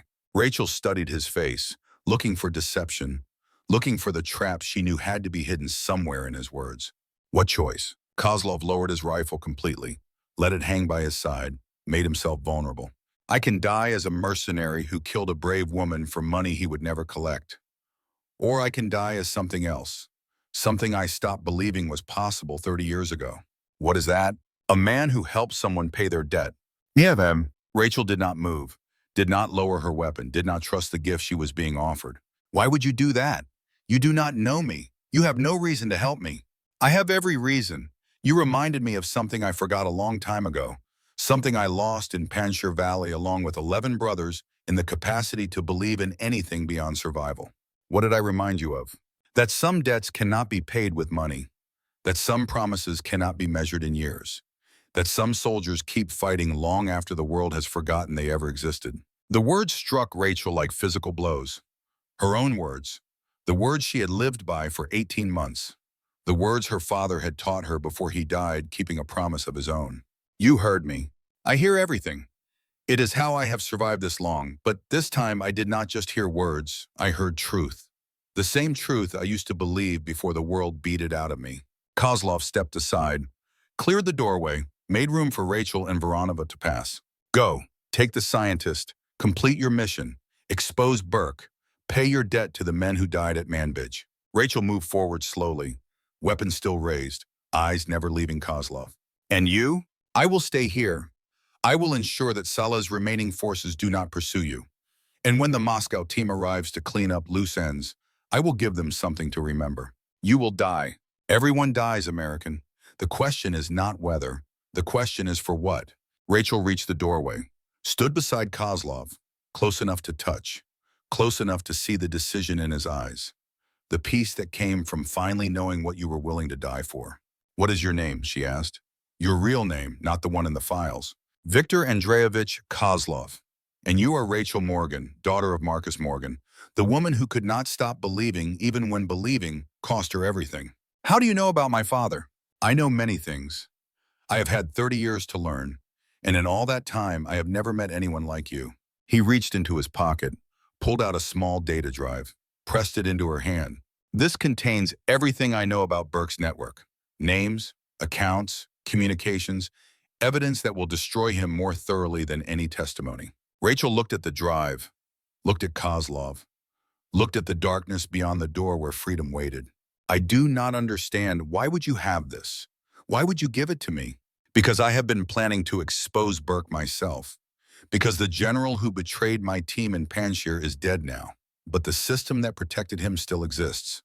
Burke is part of that system. Destroying him is something I have wanted for years. Then why not do it yourself? Because I am old, tired, running out of time and reasons to continue. But you have fire in you, Rachel Morgan. Fire that I lost long ago. You will see this through. You will make sure the truth comes out. And that is enough for me. Rachel closed her hand around the drive, felt the weight of it, felt the weight of everything it represented. Thank you, Victor. Do not thank me. Repay me. Make sure Burke faces justice. Make sure the men who died because of him are remembered. Make sure their sacrifice meant something. I will. I know you will. Now go. You have approximately 12 minutes before Saleh realizes what has happened and sends everyone he has left to intercept you. Rachel grabbed Voronova's arm, pulled her through the doorway, started running into the night. Behind her, she heard Kozlov's voice one last time. Your father would be proud of you, Rachel Morgan. Remember that when the world tries to convince you otherwise. Then she was gone, running through the darkness, running toward the rally point where Webb's Marines waited, running toward freedom and justice and the reckoning that 18 months of sacrifice had purchased. Behind her, Tariq Salah's compound began to burn, flames licking at windows, smoke rising toward the stars. The funeral pyre of a criminal enterprise that had terrorized this region for years and would never terrorize anyone again. Rachel did not look back, did not need to. The mission was complete. The scientist was safe. The evidence was secured. Everything else was just noise.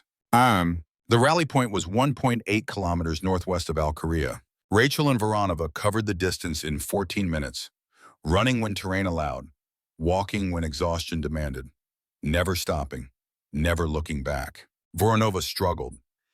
8 months of captivity had weakened her body, but her mind remained strong. She pushed through the pain, pushed through the fatigue, pushed because the alternative was returning to the cell she had just escaped. How much further? She gasped. Half a kilometer. The Marines will have a perimeter established. We reach them, we reach safety. And then? Then a helicopter takes us to Camp Patriot. Then you tell everyone what you know about Tariq Saleh and his American contact. Then the man who betrayed my team faces justice. Your team? 6 soldiers, my friends, killed 18 months ago because a traitor sold their lives for Russian money. I have been hunting him ever since. Voronova processed this, running and thinking simultaneously, the scientist's mind working even through physical extremity. The man Saleh spoke of, Burke, the American intelligence officer who coordinates with Moscow. You know about him? I heard them discuss him during negotiations. Saleh was very proud of his American connection, said it protected him from drone strikes and special forces raids. Said Burke ensured that no American operation would target his compound. Burke sent 18 Marines into an ambush yesterday. I saved them. That is how this operation began. Then Burke knows someone is operating against him. Yes, and soon he will know it is me. But by then it will be too late. I have evidence. I have witnesses. I have everything I need to destroy him. They crested a rise. Below, in a shallow valley, Rachel could see movement, figures in military gear, vehicles positioned for rapid departure. Webb's Marines. We made it, Voronova whispered. Not yet. We made it when we are on that helicopter. Until then, we are still in enemy territory. They descended toward the rally point. Webb emerged from cover, rifle up until he recognized Rachel, then lowering, relief visible even in darkness. Captain Morgan, thank God. We heard shooting inside the compound. Thought maybe you did not make it. I made it. The scientist is secured. What is our extraction status? Helicopter inbound, ETA 8 minutes. We have perimeter established, no hostiles detected. That will change. Saleh will send pursuit once he realizes what happened. Let him send. We have defensive positions. We can hold for 8 minutes. Rachel wanted to believe him, wanted to think that the hardest part was over. But she knew better. She knew that the universe had a way of complicating things exactly when they seemed simplest. 5 minutes later, the vehicle appeared on the horizon. It's Hitter, not one vehicle. 3. Technicals, pickup trucks with mounted machine guns. The same type that had tried to kill her and Voronova during the escape from Saleh's compound. They were moving fast, bouncing over rough terrain, closing the distance with the relentless determination of men who had everything to lose. Webb assessed the situation, made decisions with the speed that combat demanded. All Reaper elements, defensive positions. We have 3 technicals inbound. Hold fire until they reach the 200-meter mark, then light them up. Marines moved, weapons deployed, a wall of firepower positioned between the approaching vehicles and the helicopter landing zone. Rachel found a position with clear sight lines, raised her HK-417, began calculating range and windage and all the variables that would determine whether she hit or missed. The lead technical reached 400 meters, 300, 200. Webb's voice cut through the night. Open fire! Marine rifles erupted. Tracers arced toward the approaching vehicles. The lead technical swerved, its driver trying to evade the incoming fire. The mounted gunner opened up, belt-fed weapon pouring rounds toward the Marine positions. Rachel acquired the gunner in her scope, range 180 meters. Target moving. She led him slightly, squeezed. The gunner fell. His weapon went silent. The technical did not stop.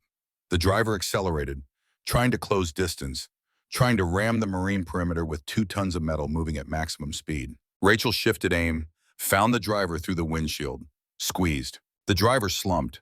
The technical veered left, out of control, flipped when it hit a boulder, rolled twice, came to rest in flames. 2 technicals remaining. The Marines were engaging the second, concentrated fire shredding the vehicle's cab and engine block. The technical ground to a halt, smoke pouring from under the hood. Fighters bailed out, took cover, returned fire. The third technical was circling, trying to flank, trying to get an angle on the Marines that would allow its mounted weapon to rake their positions. Rachel tracked it, calculated. The range was extending, 300 meters, 400, 500. The gunner in the third technical found his angle, started firing, heavy rounds chewing into the earth around the Marine positions. Webb shouted for his people to find cover. Someone screamed. Hit. Rachel centered her crosshairs on the gunner, 580 meters, long shot, moving target, dust and muzzle flash obscuring visibility. She exhaled, felt her heartbeat, found the stillness between beats. Squeezed. The gunner dropped. She shifted to the driver, squeezed again. The driver dropped. The third technical rolled to a stop. Dead crew, dead threat. The firefight continued for another 3 minutes. Saleh's fighters from the second technical exchanging shots with Webb's Marines. A grinding, brutal engagement that neither side could afford to sustain. Then the helicopter appeared. The Black Hawk came in low and fast, rotors beating the air into submission, dust swirling in the downdraft, navigation lights cutting through darkness like beacons of salvation. Rachel had never been so grateful to see an aircraft in her life. The familiar silhouette of American military engineering descending from the night sky represented everything she had fought for over 18 months. Safety, rescue, the promise that all of the sacrifice had been worth something. It flared, touched down, did not shut off engines. The crew chief in the doorway gestured frantically. Board now, board now, board now. His urgency was justified. Every second on the ground was a second that enemy forces could use to regroup, to pursue, to turn a successful extraction into a disaster. Webb organized the withdrawal with the precision of a man who had practiced this exact scenario 100 times in training. Marines pulling back in sequence, maintaining fire discipline, covering each other's movements, ensuring no one was left behind. It was beautiful to watch, even in the chaos of combat. The choreography of professionals doing what they had been trained to do. The trust between soldiers who knew that their survival depended on each other. Rachel grabbed Voronova, pulled her toward the helicopter, pushed her through the door, climbed in after. Webb was last. He backed toward the aircraft, rifle still up, still engaging targets until the final possible moment. Then he turned and ran and threw himself through the door just as the Black Hawk lifted. The helicopter banked hard, accelerated, climbed away from the firefight with the urgency of aircraft escaping hostile territory. Below, Alcaria shrank into the distance. The compound where Voronova had been imprisoned for 8 months. The streets where Rachel had saved 18 Marines. The ridge where she had spent 19 days watching and waiting and planning for this moment. All of it receding, all of it becoming memory instead of reality. Voronova sat beside her, crying silently. The tears of someone who had given up hope and found it again in the most unexpected circumstances. Rachel did not comfort her, did not know how. She just sat and watched Syria disappear and processed the understanding that she had succeeded against mathematics that said she should have failed. Webb collapsed against the bulkhead across from her, face streaked with sweat and dust, eyes carrying the particular weight of men who had just survived something that should have killed them. "Captain Morgan!" His voice was barely audible over the rotors. "That was the most insane operation I have ever been part of. Thank you for your help, Sergeant." "Help? You saved our lives yesterday, twice today. This was just us trying to catch up on the debt." "The debt is paid." "The hell it is. Debts like this never get paid off. They just get honored. My father taught me that." Rachel looked at him, saw something in his eyes that she recognized. The same thing she had seen in Kozlov's eyes. The same thing she felt in her own heart. Understanding, connection, the invisible bonds that tied soldiers together across time and distance and circumstance. "Your father served in Desert Storm." "Yeah, he was a tanker. Came home different, but came home. Said the only thing that kept him sane was knowing that some people were worth fighting for." He was right. He usually was, stubborn old man, never admitted he was wrong about anything in his life. But he was right about that. The helicopter continued south, toward Camp Patriot, toward debriefings and medical treatment in the beginning of whatever came next. Rachel touched the data drive in her pocket. Kozlov's gift. Evidence that could destroy Burke more thoroughly than anything she had gathered in 18 months. Evidence that had cost a Russian mercenary his life. She thought about Kozlov, about the choice he had made, about the man he had been before Panjshir and the man he had become after, about the final act of redemption he had chosen when given the opportunity. He was probably dead by now. The Moscow team he had mentioned would have arrived, would have found him waiting, would have finished whatever calculation they had made about acceptable losses and necessary eliminations. But he had died for something, had died helping her complete a mission that mattered, had died proving that even the most cynical, broken soul could find a reason to believe again. That was more than most people could say about their deaths. That was more than most people could say about their lives. Tom. The Black Hawk touched down at Camp Patriot at 23:47 hours. Medical teams swarmed the aircraft before the rotors stopped spinning. Voronova was whisked away on a stretcher, attended by personnel who understood the value of what she carried in her head and the urgency of ensuring her survival. Webb and his Marines dispersed to debriefings and medical evaluations and the inevitable paperwork that followed every combat operation. They would have questions to answer, reports to file, explanations to provide for why they had engaged in an unauthorized operation that had somehow resulted in the rescue of a high-value intelligence asset. Rachel stepped off the helicopter last, legs unsteady, body screaming for rest it would not receive for hours yet. Colonel David Reeves was waiting on the tarmac, 68 years old, silver hair, eyes that had seen too much and still managed to carry hope. He looked at Rachel the way her father might have looked at her, pride and concern and something deeper that she could not quite identify. "You did it," he said. "Yes. Voronova is secure. The evidence you gathered over 18 months is intact. The Marines reported that the compound is burning. Salah's organization is in chaos." "Yes, you look like hell." "I feel worse." Reeves almost smiled. "Almost. Come inside. We need to talk about what happens next." "What happens next is Burke. I have additional evidence. Kozlov gave it to me before." She stopped. Could not finish the sentence. "Before what?" "Before he stayed behind to ensure we escaped. He said Moscow intended to eliminate everyone connected to the Burke operation, including him." Reeves processed this. His expression shifted. Understanding dawning. "Kozlov sacrificed himself." "Yes, for you, for the mission, for the debt he carried, for something he stopped believing was possible and discovered he still wanted to believe in." Reeves was silent for a long moment. Then he nodded slowly. "Some men spend their whole lives running from what they did. Others spend their whole lives trying to make up for it.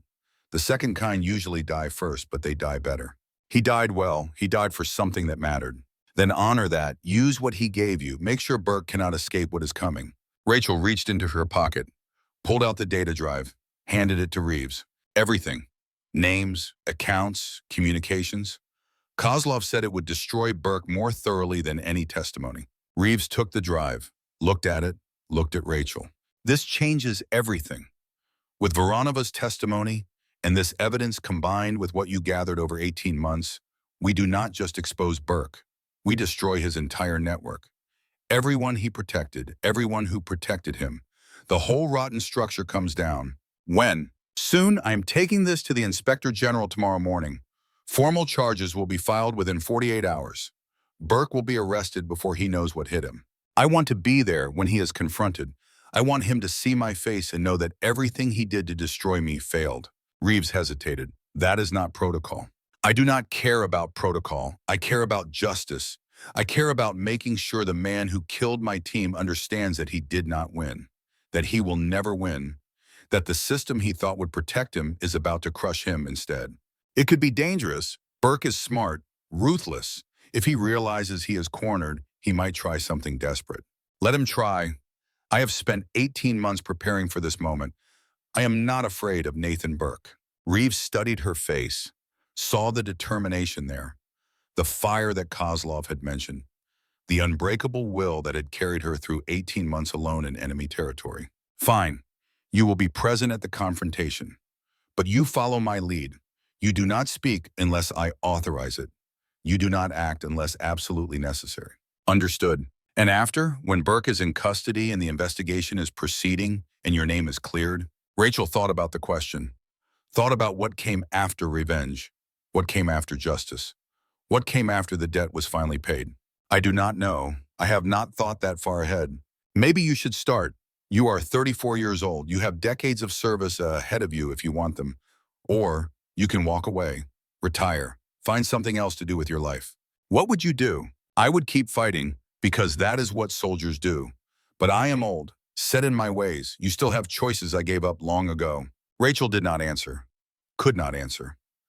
The question was too big for a moment like this, too important for a conversation on a tarmac while the adrenaline of combat still sang in her veins. "First Burke," she said finally. "Then I will think about what comes next." "Fair enough. Get some rest. Medical wants to look at those wounds. I will send for you when it is time." Rachel nodded, turned toward the base facilities, took 3 steps, stopped. "Colonel." "Yes?" "Thank you for believing in me when no one else did, for giving me the chance to prove what really happened, for keeping the promise you made to my father." Reeves's expression softened, the mask of command slipping for just a moment. Your father was the best man I ever knew. Watching his daughter become someone he would be proud of is the least I could do to honor his memory. He would be proud of you too. I hope so. Now get some rest. Tomorrow is going to be a long day. Rachel walked toward the medical facility, each step carrying her further from the nightmare and closer to the reckoning she had spent 18 months preparing for. Behind her, Colonel Reeves watched her go, watched the daughter of his best friend walk toward a future that finally held hope instead of just survival. Then he looked at the data drive in his hand, looked at the evidence that would destroy Nathan Burke and everyone who had helped him. Tomorrow, justice would finally begin. There is a moment when the hunted becomes the hunter, when the accused becomes the accuser, when the broken instrument of a corrupt system rises to become the instrument of its correction. Captain Rachel Morgan had waited 18 months for this moment, had bled for it, had lost everything for it, had carried the weight of 6 dead teammates through a Syrian wasteland because she believed that justice still existed somewhere in the world. Now she would find out if that belief was justified. 3 days had passed since the extraction from Al-Qaria. 3 days of debriefings that lasted hours at a time. 3 days of medical treatment for wounds that were healing slower than she wanted. 3 days of waiting while Colonel Reeves assembled the case that would destroy Nathan Burke. Rachel spent most of that time in a small room at Camp Patriot. Not a cell exactly, but not freedom either. Protective custody, Reeves called it, for her own safety until the situation with Burke was resolved. She did not argue, did not protest, did not do anything except rest and heal and prepare for the confrontation she had been imagining since Manbij. The evidence was overwhelming. 18 months of intelligence she had gathered in Syria. Financial records showing payments from Russian intermediaries to accounts Burke controlled. Communications intercepts documenting coordination between Burke and Tariq Saleh. Testimony from Dr. Elena Voronova about conversations she had overheard during her captivity. And the data drive, Kozlov's gift, the final piece that transformed a compelling case into an airtight one. The drive contained everything. Names of Russian intelligence officers who had recruited Burke, dates and amounts of payments going back 5 years, operational details of missions Burke had compromised, a complete record of betrayal that left no room for doubt or denial. When Reeves had finished reviewing the contents, he had sat in silence for a long time. Then he had looked at Rachel with something like awe in his eyes. This is not just evidence against Burke.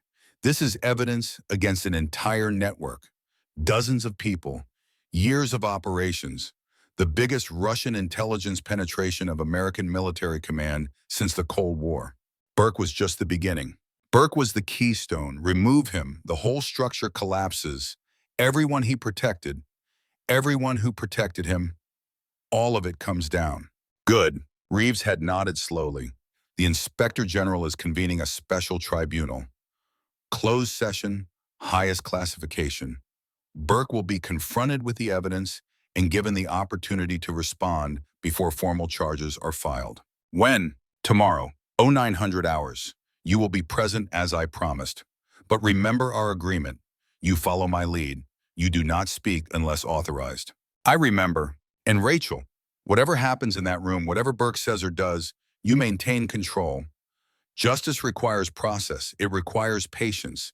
It requires trust in the system, even when the system has failed before. The system did not fail. One man corrupted it. Tomorrow we cut out the corruption. Reeves had almost smiled. Your father would have said the same thing, exactly the same words. The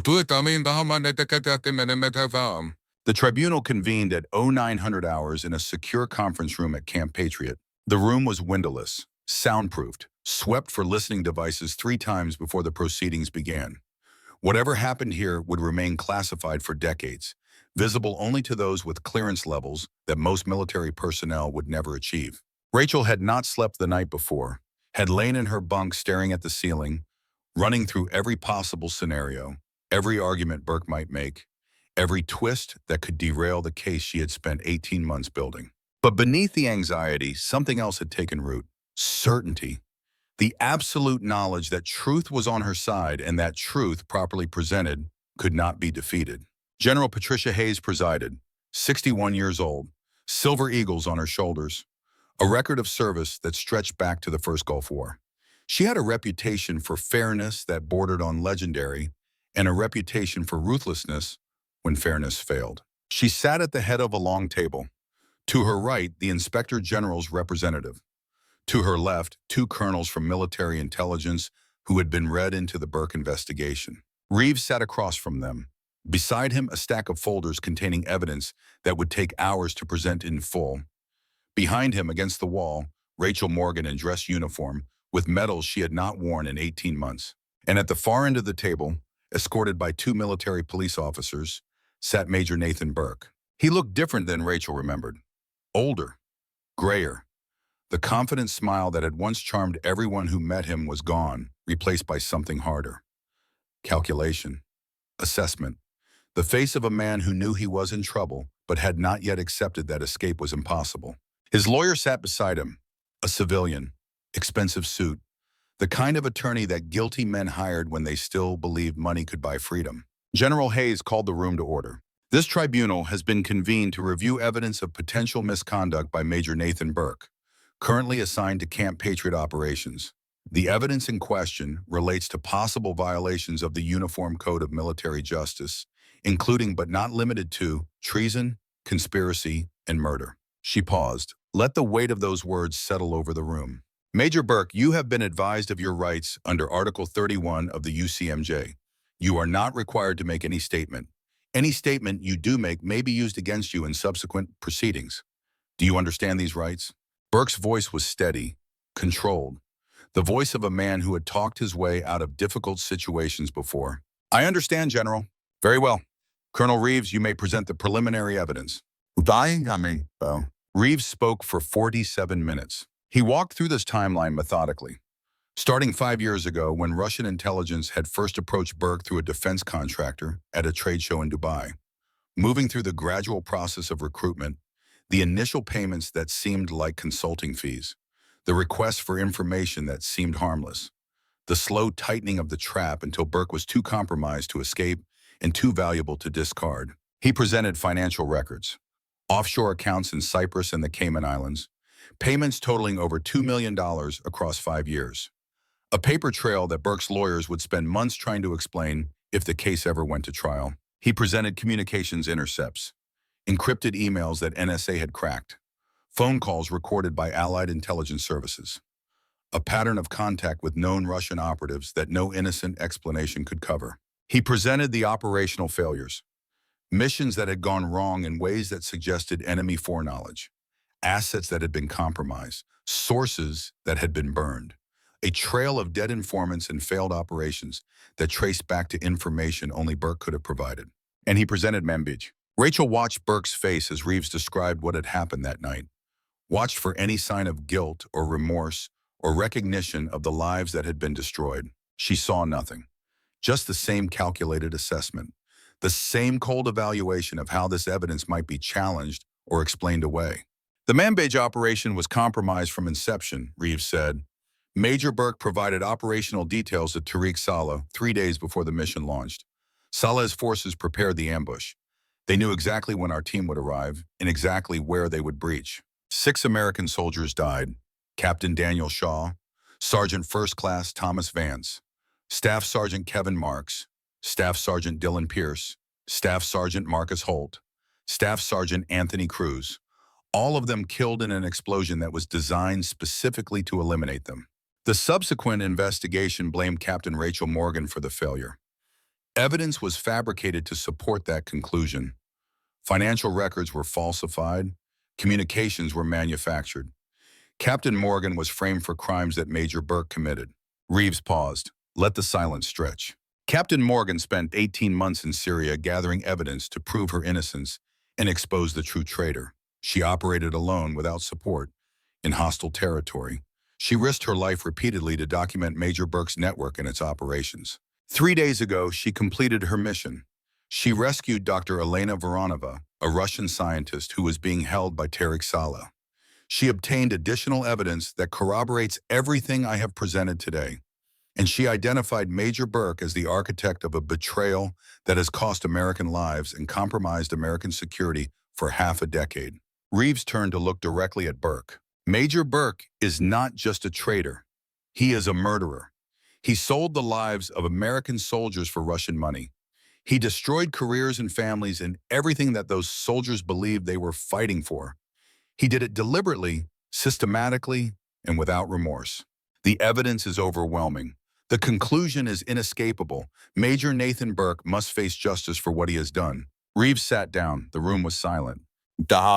General Hayes turned to Burke's lawyer. The defense may respond. The lawyer stood, adjusted his expensive tie, began speaking with the practiced confidence of someone accustomed to winning arguments through rhetoric rather than truth.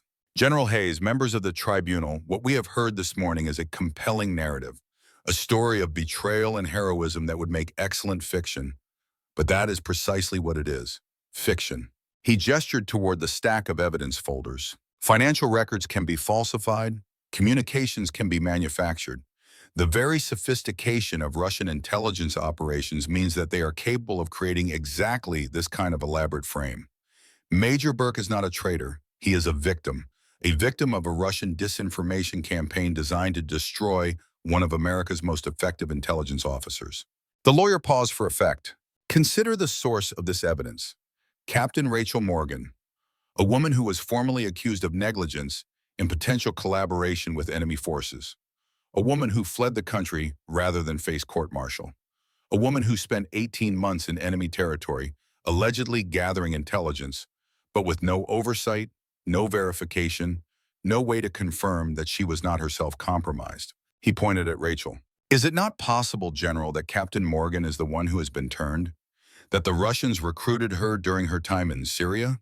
That this entire case is a Russian operation to destroy Major Burke because he was too effective at opposing their interests? Rachel felt her hands tighten into fists beneath the table, felt the rage building in her chest, the same rage that had sustained her through 18 months of isolation and suffering. The lawyer continued. The evidence from this supposed Russian mercenary, Kozlov, a man who conveniently sacrificed himself so that his testimony cannot be challenged. How do we know this evidence is authentic? How do we know it was not manufactured by Russian intelligence to give credibility to Captain Morgan's accusations? Major Burke has served this country with distinction for 20 years. He has medals, commendations, a record of excellence that speaks for itself. Are we really prepared to destroy that record based on the word of a fugitive and the documents of a dead Russian spy? The lawyer sat down. Burke allowed himself a small smile, the smile of a man who believed he had found his escape route. General Hayes looked at the evidence folders, looked at Burke, looked at his lawyer. Is that the entirety of the defense's response? At this stage, yes, General. We reserve the right to challenge specific pieces of evidence in subsequent proceedings. Noted. Hayes turned to Reeves. Colonel, does the prosecution have anything to add? Reeves stood slowly, reached into his briefcase, pulled out a single sheet of paper. General Hayes, I have one additional piece of evidence that was not included in my initial presentation.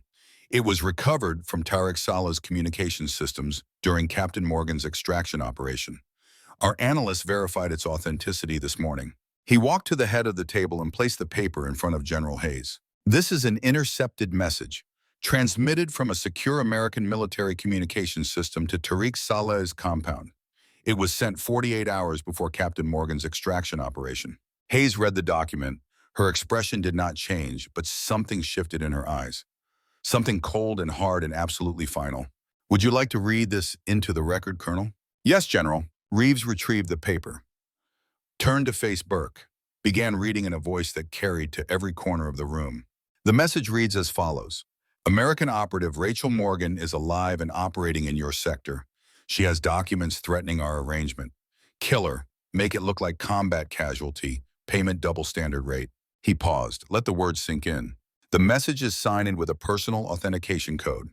NSA has confirmed that this code is assigned to a single individual in the American military intelligence community. That individual is Major Nathan Burke.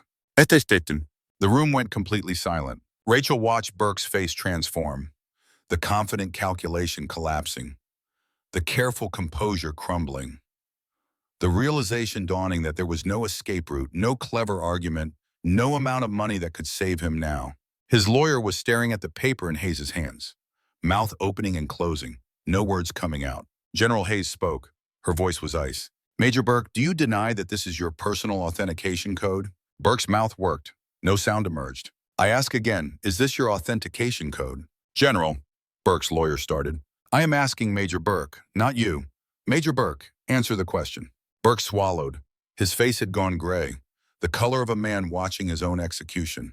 Codes can be stolen, he managed. Someone could have. This is a Tier 1 authentication code, Hayes interrupted. NSA protocols, 16-digit encryption, biometric verification required for activation.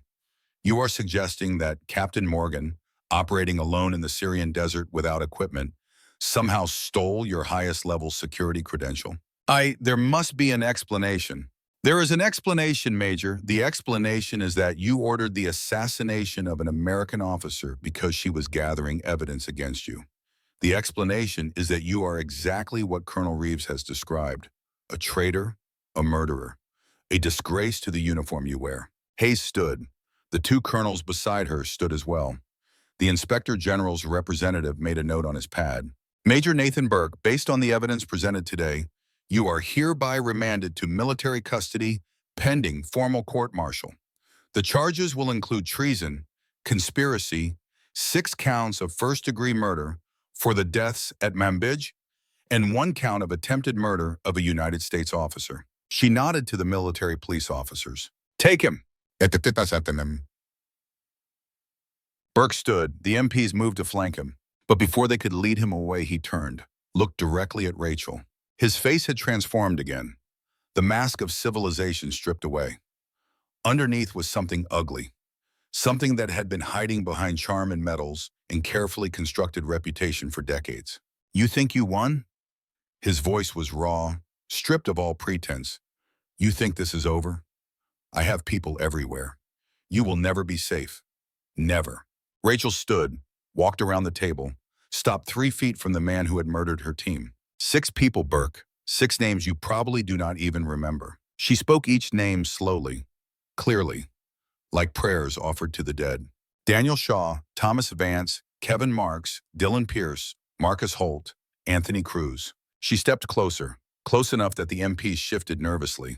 They were my team. They trusted you. They believed in you, and you burned them alive for Russian money. You may have people everywhere, but I have something you do not. I have the truth. And now the entire United States military knows what you are. She leaned forward. Her voice dropped to a whisper that only Burke could hear. You are going to die in prison. And when you do, no one will remember your name. But Daniel Shaw's daughters will grow up knowing their father was a hero. Thomas Vance's children will know their father served with honor. The families of every man you murdered will know that justice was done. She stepped back. That is what I have. That is what you can never take away. The truth, and the truth will bury you. Burke stared at her. Whatever response he might have made died in his throat. The MPs gripped his arms, led him toward the door. He did not look back. The room emptied slowly. General Hayes gathered her papers, spoke briefly with the Inspector General's representative, nodded to Reeves before departing. The 2 colonels followed, then the lawyers, then the administrative staff. Finally, only Reeves and Rachel remained. They stood in the empty room. The silence felt different now, not heavy with anticipation, light with release. It is done, Reeves said. Not done. Beginning. The trial will take months. The appeals will take years. There will be people trying to protect him, trying to minimize what he did. They will fail. The evidence is too strong. The authentication code alone is enough for conviction. Everything else is just confirmation. Rachel nodded slowly, processing, accepting. What happens to me now? Your record is being expunged as we speak. All charges dropped. All accusations withdrawn. You will receive back pay for 18 months. Medals for the operations in Syria. A promotion. If you want it. I do not want medals. I do not want promotions. I just want... She stopped. Did not know how to finish the sentence. What do you want, Rachel? She thought about the question. Really thought about it for the first time in 18 months. I want to go home. I want to see my mother. I want to stand at my father's grave and tell him that I kept the promise he taught me to make. And then? And then I do not know. I have been fighting so long that I have forgotten what else there is. Reeves put his hand on her shoulder. The gesture of a father figure. The gesture of a man who had watched over her for 25 years and finally seen her through the worst of it. You will figure it out. You have time now. Time you did not have before. Use it well. Thank you, David, for everything, for believing in me when no one else did. Your father asked me to watch over you. I made a promise. And like you, I believe in keeping promises. Rachel paused at the door, turned back. What happened to Kozlov? Do we have confirmation? Reeves nodded slowly. His expression carried the weight of knowledge that brought no satisfaction. Intelligence reports came in this morning. The Moscow team arrived at Saleh's compound 6 hours after your extraction. They found Kozlov waiting for them. He killed 4 of them before they brought him down. Saleh died in the crossfire. Rachel absorbed this. The Russian mercenary who had let her go. The man who had found redemption in the final hours of a life spent running from it. He had died fighting just as he had promised. He gave them something to remember. He did. And in doing so, he gave us something too. The chaos he created allowed us to recover additional intelligence from the compound. Names, locations. The entire regional network that Burke helped build is being dismantled as we speak. He was a good man, underneath everything. He just forgot it for a long time. Some people find their way back. Even at the end, that counts for something. Rachel nodded, walked out of the room, walked toward whatever came next. Behind her, Colonel Reeves watched her go, the daughter of his best friend, the woman who had proven that justice was still possible in a world that often seemed determined to deny it. 6 months later, Arlington National Cemetery spread across 639 acres of Virginia hillside, row upon row of white marble headstones standing in perfect formation, 400,000 stories of service and sacrifice, sleeping beneath manicured grass and autumn leaves. It was October. The trees had begun to turn, red and gold and orange painting the Virginia hills with colors that seemed almost too beautiful for a place dedicated to death. But that was the point, Rachel understood now. Arlington was not about death, it was about life, about the lives that had been lived fully, about the lives that had been given so that other lives could continue. She had been here many times before, had visited her father's grave every year since she was old enough to make the journey alone. But this visit was different. This visit was a completion, a closing of a circle that had begun 18 months ago on a Syrian ridge.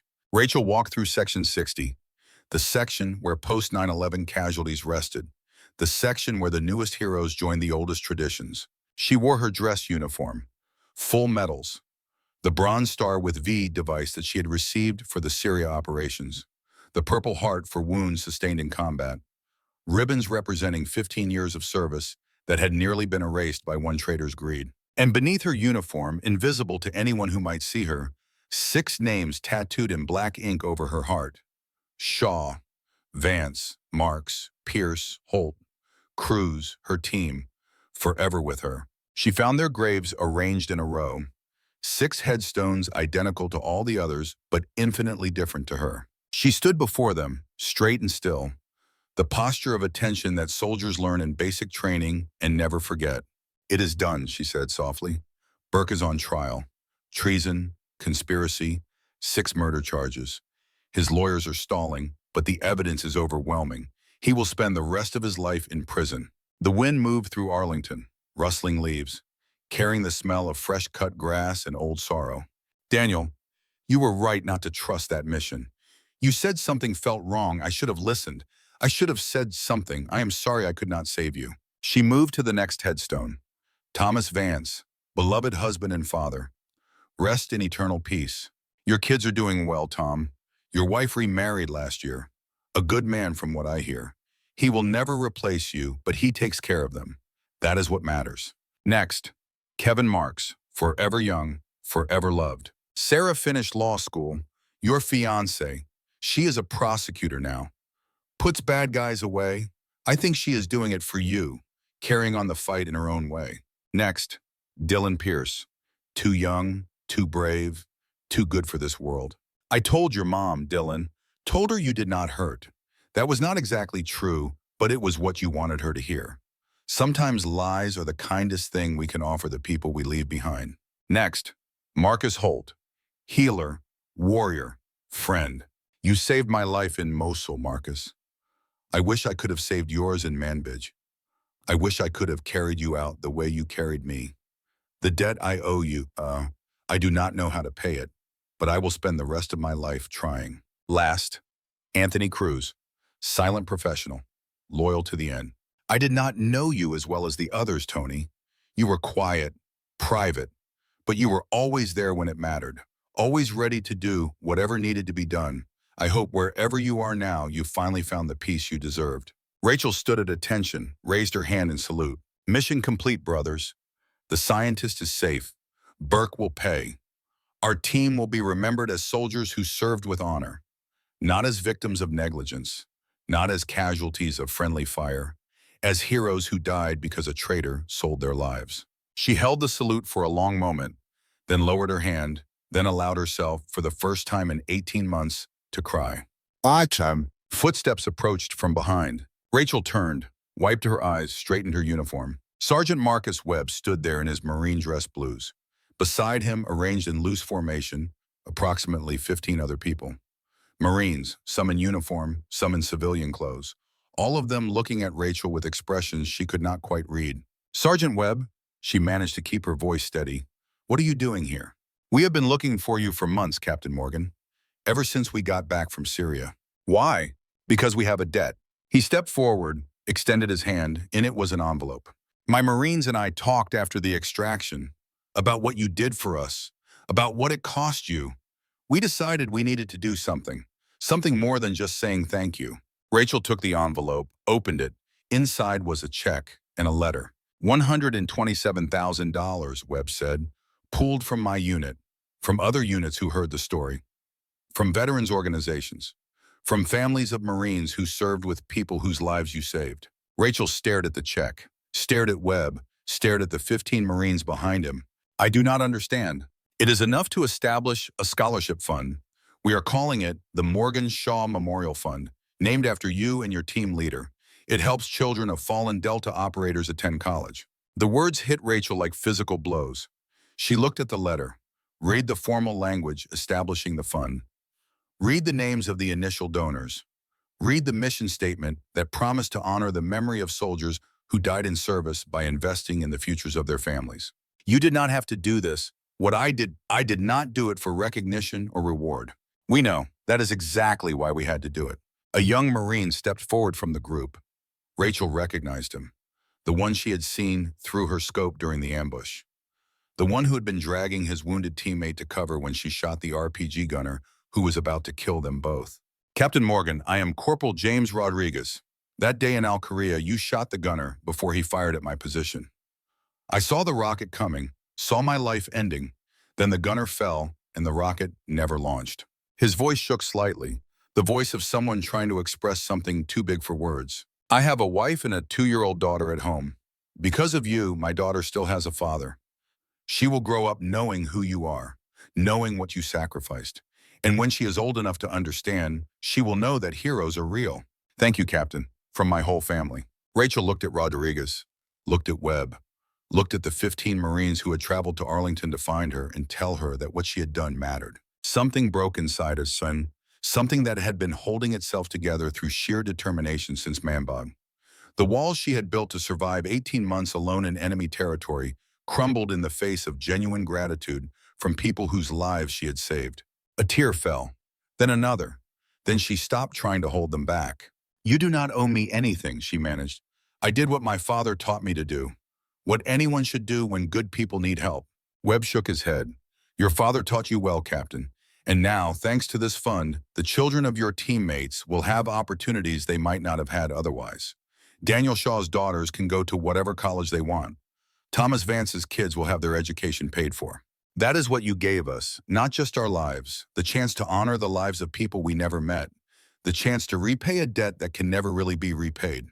He extended his hand. It is an honor to know you, Captain Rachel Morgan. Whatever you do next, wherever life takes you, remember that you have Marines who will never forget what you did for them. Rachel took his hand, shook it, held on for a moment longer than formal protocol required. The honor is mine, Sergeant. All of yours. Thank you for reminding me that the fight was worth it. The Marines departed slowly. Each one stopped to shake Rachel's hand, or salute, or simply nod with respect that needed no words to express. 15 people connected to her now by bonds that would never break. 15 lives that continued because she had made a choice on a Syrian ridge 18 months ago. When they were gone, Rachel stood alone in Section 60, The envelope in her hand, the weight of 6 headstones before her, the knowledge that something had changed, something fundamental, something that made the future feel different than it had for a very long time. She looked at the graves one last time. You hear that, Daniel? A scholarship fund. Your girls will be okay. All of your families will be okay. The wind answered. Just the wind, but it felt like something more. Rachel turned and walked toward another section of Arlington, another grave she needed to visit, another conversation she needed to have. Major Marcus Morgan. The headstone stood among others from Desert Storm. White marble, simple inscription, his name, his rank, his dates, and a single line beneath, he gave his life so others could live. Rachel stood before her father's grave for the first time in 18 months. The last time she had been here was the day before she left for Syria. The day she had promised him that she would find the truth and bring justice to the men who had murdered her team. She had kept that promise. Now she needed to tell him. Hi, Dad. The words came slowly, awkwardly, the way words always came when you were speaking to someone who could not answer. I kept the promise, the one you taught me on the shooting range at Fort Bragg. Never abandon your people. Never leave anyone behind, even if it kills you. She paused, gathered herself. It almost did kill me, a few times. There were moments when I thought I was done, when the math said there was no way out. But I remembered what you said, about the right thing and the survivable thing not always being the same. About choosing right even when right cost you everything. The afternoon sun poured across Arlington. Golden light on white marble. The beauty of a place designed to honor the cost of freedom. I did not die, Dad. I survived. I completed the mission. I exposed the traitor who killed my team. And I found something along the way that I thought I had lost. She touched the headstone, cold marble beneath her fingers. Hope. I found hope in the strangest places. In the eyes of a Russian mercenary who remembered who he used to be. In the hands of Marines who wanted to repay a debt they said could never be repaid. In the knowledge that good people still exist, and truth still matters, and justice is still possible if you fight hard enough for it. You gave me that, Dad. You gave me the strength to keep fighting when everything said I should give up. You gave me the belief that some things are worth dying for. And you gave me something else too. She knelt beside the grave, put her palm flat against the grass. You gave me a life worth living, a purpose worth pursuing. The understanding that we are not defined by what happens to us, but by how we respond to what happens. I'm going to keep serving, Dad. I'm going to keep fighting. Not because I have to, because I choose to. Because there are still people who need help and still causes worth believing in and still debts that need to be paid. She stood, straightened her uniform, saluted the headstone. I love you, Dad. I will see you again someday, but not yet. I still have work to do.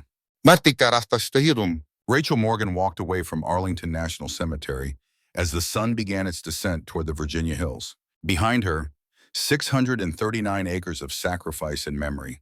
400,000 stories that ended so that other stories could continue. Before her, a future she could not predict but no longer feared. The debt was not paid. Debts like this never got paid off.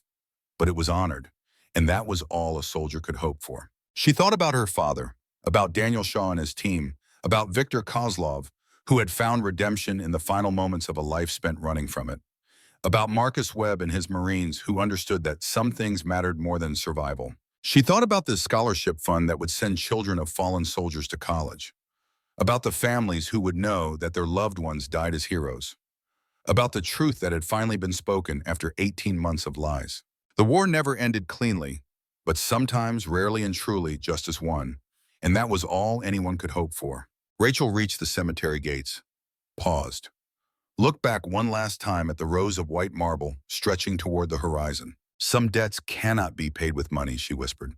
Some promises cannot be measured in years, and some soldiers keep fighting long after the world has forgotten they ever existed. She turned away, walked toward whatever came next. Behind her, the sun painted Arlington gold. And somewhere in the eternal silence of that sacred ground, the dead rested easier knowing that their sacrifice had been remembered. The mathematics of blood had demanded its payment. Captain Rachel Morgan had collected every drop. The end. Epilogue. 1 year later, Captain Rachel Morgan stood before a new class of recruits at Fort Bragg. The same shooting range where her father had taught her to fire a rifle 30 years earlier. The same place where she had learned lessons that would save her life and shape her destiny. She wore her uniform with its medals and ribbons and all the visible marks of service that defined a military career. But the real marks were invisible. The scars on her hands, the memories in her mind by man, the names over her heart that she would carry forever. The recruits looked at her with a particular mixture of fear and admiration that young soldiers reserved for combat veterans. They had heard the stories. Everyone had heard the stories. The lone sniper in Syria, the rescue against impossible odds, the traitor exposed, the justice delivered. They did not know the full truth, could not know it. Some things were classified. Some things were too painful to share. Some things could only be understood by those who had lived them. But they could learn. They could be taught. They could carry forward the lessons that mattered. Rachel began to speak. There will come a moment in your careers when you face an impossible choice, when the right thing and the survivable thing are not the same thing, when everything you have learned tells you to do one thing and everything you believe tells you to do another. She paused, looked at their young faces, saw herself in them, saw Daniel Shaw and Marcus Holt and Dylan Pierce, saw her father. When that moment comes, remember this. A real soldier never abandons their people. Never. Even if it kills them. Some debts cannot be paid with money. Some promises cannot be measured in years. And some soldiers keep fighting long after the world has forgotten they ever existed. Be that soldier. Be the one who keeps the promise. Be the one who pays the debt. That is what it means to serve. That is what it means to sacrifice. That is what it means to be part of something larger than yourself. She straightened her uniform, looked at the target range stretching into the distance. Now, let's see if any of you can hit that target at 300 meters. The recruits moved to their positions. Rachel watched them, guided them, taught them the way her father had taught her. The cycle continued. The lessons passed down, the debt carried forward to the next generation. And somewhere in Arlington and in memory and in the hearts of everyone who had ever served, the dead smiled. Their sacrifice had not been forgotten. Their legacy lived on. And somewhere Rachel Morgan smiled, knowing that her father was smiling too.